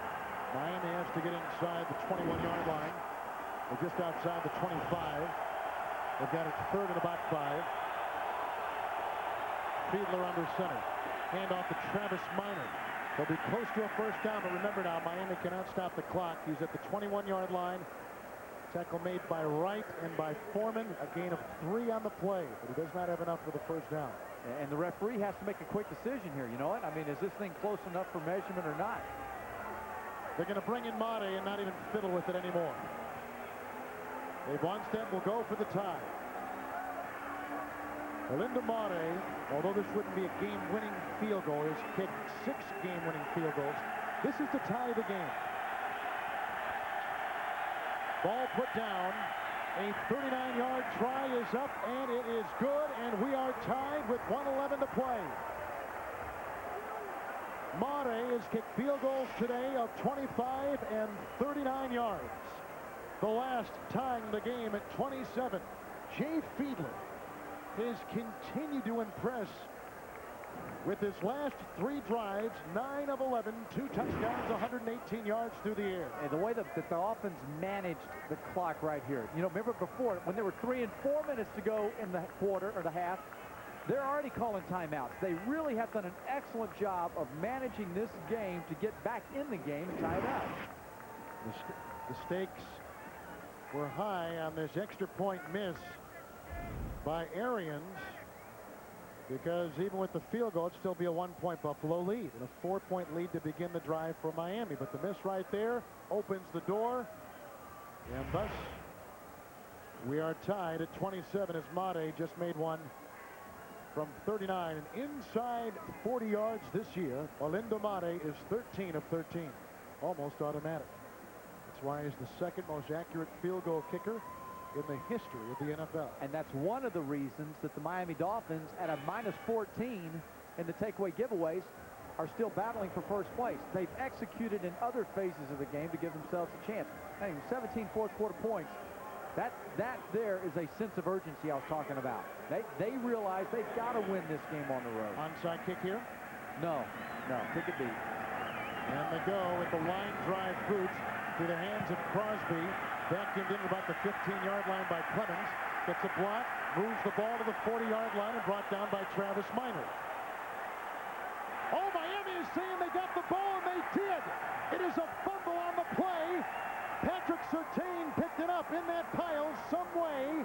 Somehow, the Buffalo Bills fumble. And Miami got it. Zach Thomas said it sometime we're going to start to get the balls to bounce our way. Now, it's inside 2 minutes. This would have to be a challenge by the replay booth upstairs. Was he down? Is the ball, he still has possession of the football. He still has possession. It's coming out. That's a fumble. Now, they probably review it, though. I would be shocked if they don't. Nonetheless, Miami starts, and now they will review from upstairs. Team the play is being reviewed. The team cannot challenge inside 2 minutes. Mike Pereira is here, the director of official supervisor, and he's down here about 4 or 5 seats to our right. Mike's worn out a pad today. I mean, you talk about he's getting his nuggets going over there. But this one here, in my mind, looking right here, he fumbles the football before he's down. The Travis Minor hit looked to be what jarred it free, and here comes Minor right. Oh, maybe not. That wasn't Minor's hit. It was loose. Whether the runner was down by contact. David Bowens may have gotten a handle on it and ripped it free. Clemens is a rookie. And you know what I was going to say? Returning kicks all season long. You remember a while ago in the last kickoff return how he danced around, lost about 10 yards in that second effort? That's good and bad. And, you know, in college you can get away with that. In the NFL, everybody's running to you. They're going to get to the football, and it's going to create a lot of problems for you the more second and third efforts that you give. Let's start figuring out where Mate has to get to feel comfortable with this kick. The ball is at the 42. So it's pretty long right now, although he has kicked 5 50-plus-yard field goals in his career. You notice there, somebody was tackling him and grabbed his right arm. He could not come back to the inside so that he could cover it up. Watch right here. Watch when this guy comes. He rakes his right arm away. Otherwise, after review, the player lost control of the football prior to the knee being down. First down, Miami. It's the right call. Yeah. And Clemens turns it over. The third Buffalo turnover today. And how ironic that Miami, the team now benefiting from another team's woes in the turnover category. Well, with 1:05 to go here in this ball game, Buffalo's got to take a chance. They got to get in there. They can't allow Jay Fiedler, who is hot and has been the last 2 or 3 series, to move down the field. They're going to have to come after him. It would be about a 59-yard field goal right now, and obviously they want to make some turf up. 42-yard line. Miami no timeouts. First down and 10 from the Buffalo 42. Fiedler with Minor in the backfield. Fiedler fires down the sideline. Ward was back at about the 20 when the ball was aiming for the 10. Incomplete. Second down and 10. The old ghosts of the past. You think they're creeping around his helmet right now? But here, what's happening is, just like I said, Jerry Gray, the defensive coordinator, is going to bring them. He's going to come in here. Look at these guys. That's extra bodies up there. That's putting that thought in Fiedler's mind right now. Where's my hot route? Where am I going to throw this ball quickly to? They just can't allow him to drop back 4 or 5 yards. He's going to throw the ball with rhythm and hurt him. Minute to play in regulation. Second down and 10. Fiedler at the 42 in the shotgun with Minor at his side. Fires the pass to the side. It's caught by Chambers. Gets out of bounds and gets a first down to the 32-yard line. 55 seconds to play. Wisely out of bounds to stop the clock as he was working on Chris Watson on the corner. And in the huddle right now, the offensive line, you have your study charts. You have your tendencies. And right now, they're reminding each other about their assignments. Everybody, as a blocker, they are acutely aware of how they have to pick up, that there are going to be different bodies coming from different angles. Protect the quarterback, let him get the ball off. After the gain of 11, first and 10 for the Miami Dolphins at the Buffalo 32.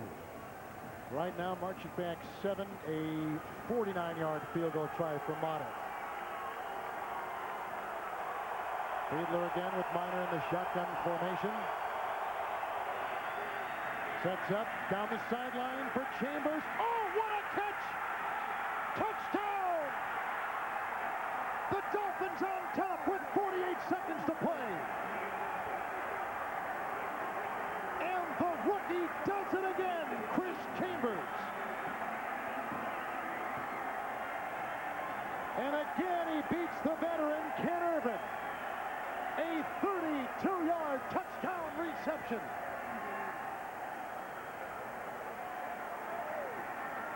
And I guess Greg Williams would be saying right now, that is why they didn't give up on Jay Fiedler. And the fumble by the rookie, Nate Clemens, set up the Miami possession after the game-tying field goal. Mata with the extra point is up and in. Chris Chambers, 4 catches today, 91 yards and 2 touchdown receptions. It's a big-bodied receiver. He's down here on the outside. Look at him. He's a big-bodied guy who gets the one-on matchup with Irvin. He's got a big advantage there. Goes up high. And again, catches the ball left foot. The left cheek hits in there.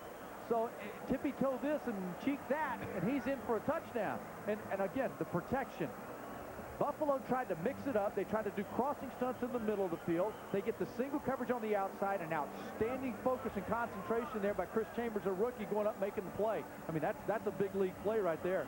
Big play. Buffalo led this game 21-10 and 27-17. They led 21-10 and 27-17. And the Dolphins have come back and lead it now 34-27. The longer this game went on, the more confident Jay Fiedler became. I mean, he just seemed to play better. He started to throw the football. And, you know, a huge relief of the stress on his shoulders. He didn't really want to talk about it much, but he felt it. He knew it was there, and Chan Gailey, Dave Wannstedt felt it. They knew it was there. It was there from Jason Taylor. It was there from Zach Thomas and all of his teammates, wanting them to get rid of all the mistakes. And now the Monte kickoff after that dramatic touchdown reception by the rookie. Nate Clemens again at the 10-yard line. This is the guy that fumbled the last time and almost had his head taken off by Tommy Hendricks at the 27-yard line. So Buffalo has 2 timeouts, and they've got the ball at their 27-yard line, 1st and 10. One thing we've said about Alex Van Pelt the entire game is how cool and calm he has been in the pocket all day long for the Bills. Yes, he has, and the game's not over. It is not over because you've got number 80 out there, Eric Moulds, and you've got a much more confident, explosive Peerless Price now on your team that has the ability to go the distance. So 1st and 10 for Buffalo at the 27-yard lines, 2 timeouts. Van Pelt winds up with an easy pass downfield, incomplete, overshooting Moulds, incomplete pass. Flag thrown at the 47-yard line downfield where Moulds was. Shove against Miami. Pass interference, defense, number 24, automatic 1st down. And that is on rookie Jamar Fletcher. I would shove him. I would push him, but I would do it within that 5 yards. I'd get up on the line of scrimmage. We do a little kissing and hugging before I let Eric Moulds start running down the field in this situation. You can't prevent. You prevent yourself from winning if you do it against Eric Moulds. Centers in the backfield, 38 seconds in regulation, 42-yard line, 1st and 10 for Van Pelt. With the block, he moves up, and he's doused. Sack. David Bowens, 96, gets in there and nails him for his 1st sack of the season. The Redskins cut him. The Dolphins signed him. The ex-Packer and Denver Bronco comes up with a huge sack, a loss of 4, and they spot the ball back at the 37. You know what? When he comes inside, it's just effort. When he gets back to the inside here, that's a result of coverage. It's the pressure. It's the offensive line of Buffalo giving too much. Again, the speed rush, the speed of the Dolphins pass rush is a lot more than people realize. They put that pressure on alignment and they drop back too much and they're in trouble. So Bowens comes up with a big play. Miami out of timeouts. Buffalo has 1 left. Buffalo just burned their 2nd with 33 seconds to play. You think Dave Wannstedt's not over there coaching him up right now? The defensive coordinator in him coming out right now, knowing this is a risky situation anytime you got a Moulds and a Peerless Price out there. Dolphins on the road this season have gone 3-2. We mentioned before, with the win today, they would go into a tie with the New York Jets for 1st place in the AFC East. The Jets idle today. Yeah, I think the Jets are a little upset right now, huh? Sitting at home seeing this thing blown.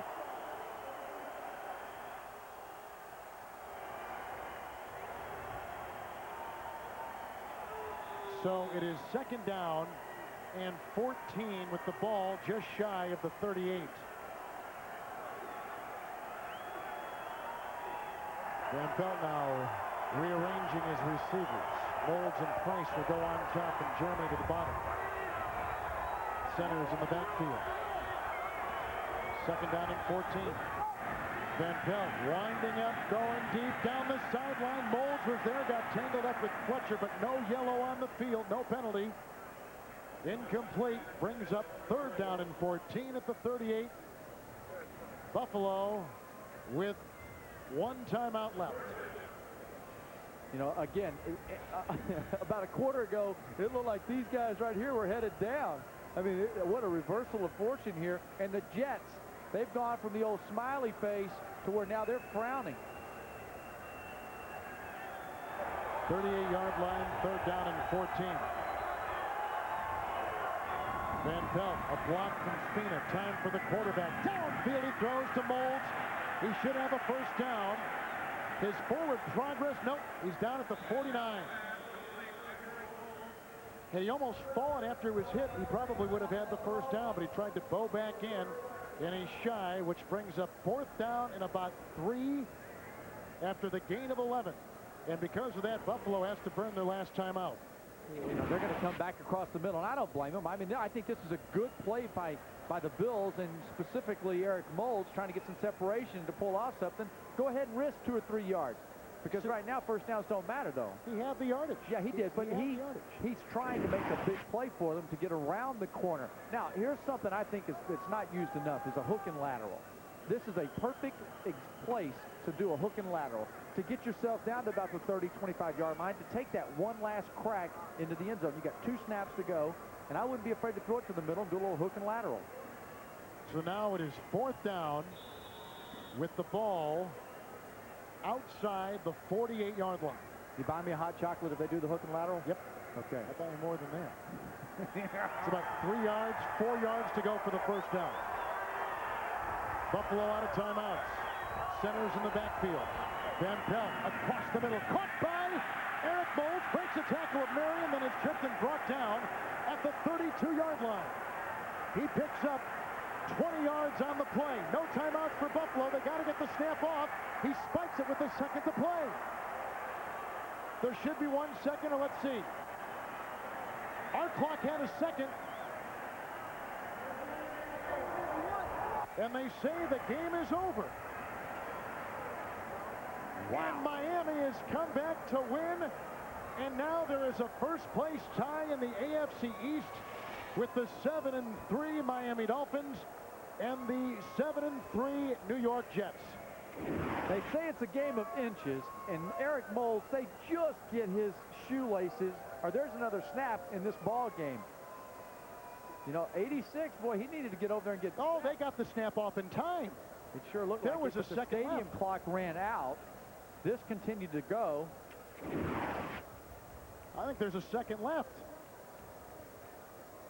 And you know, with Miami, we never know, because on Christmas Eve last year, they inadvertently took some time off the clock in a game at New England and then brought the teams back out onto the field about a half hour later.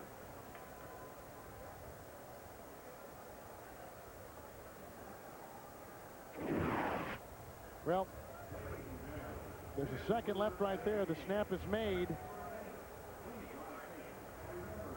And Van Pelt clearly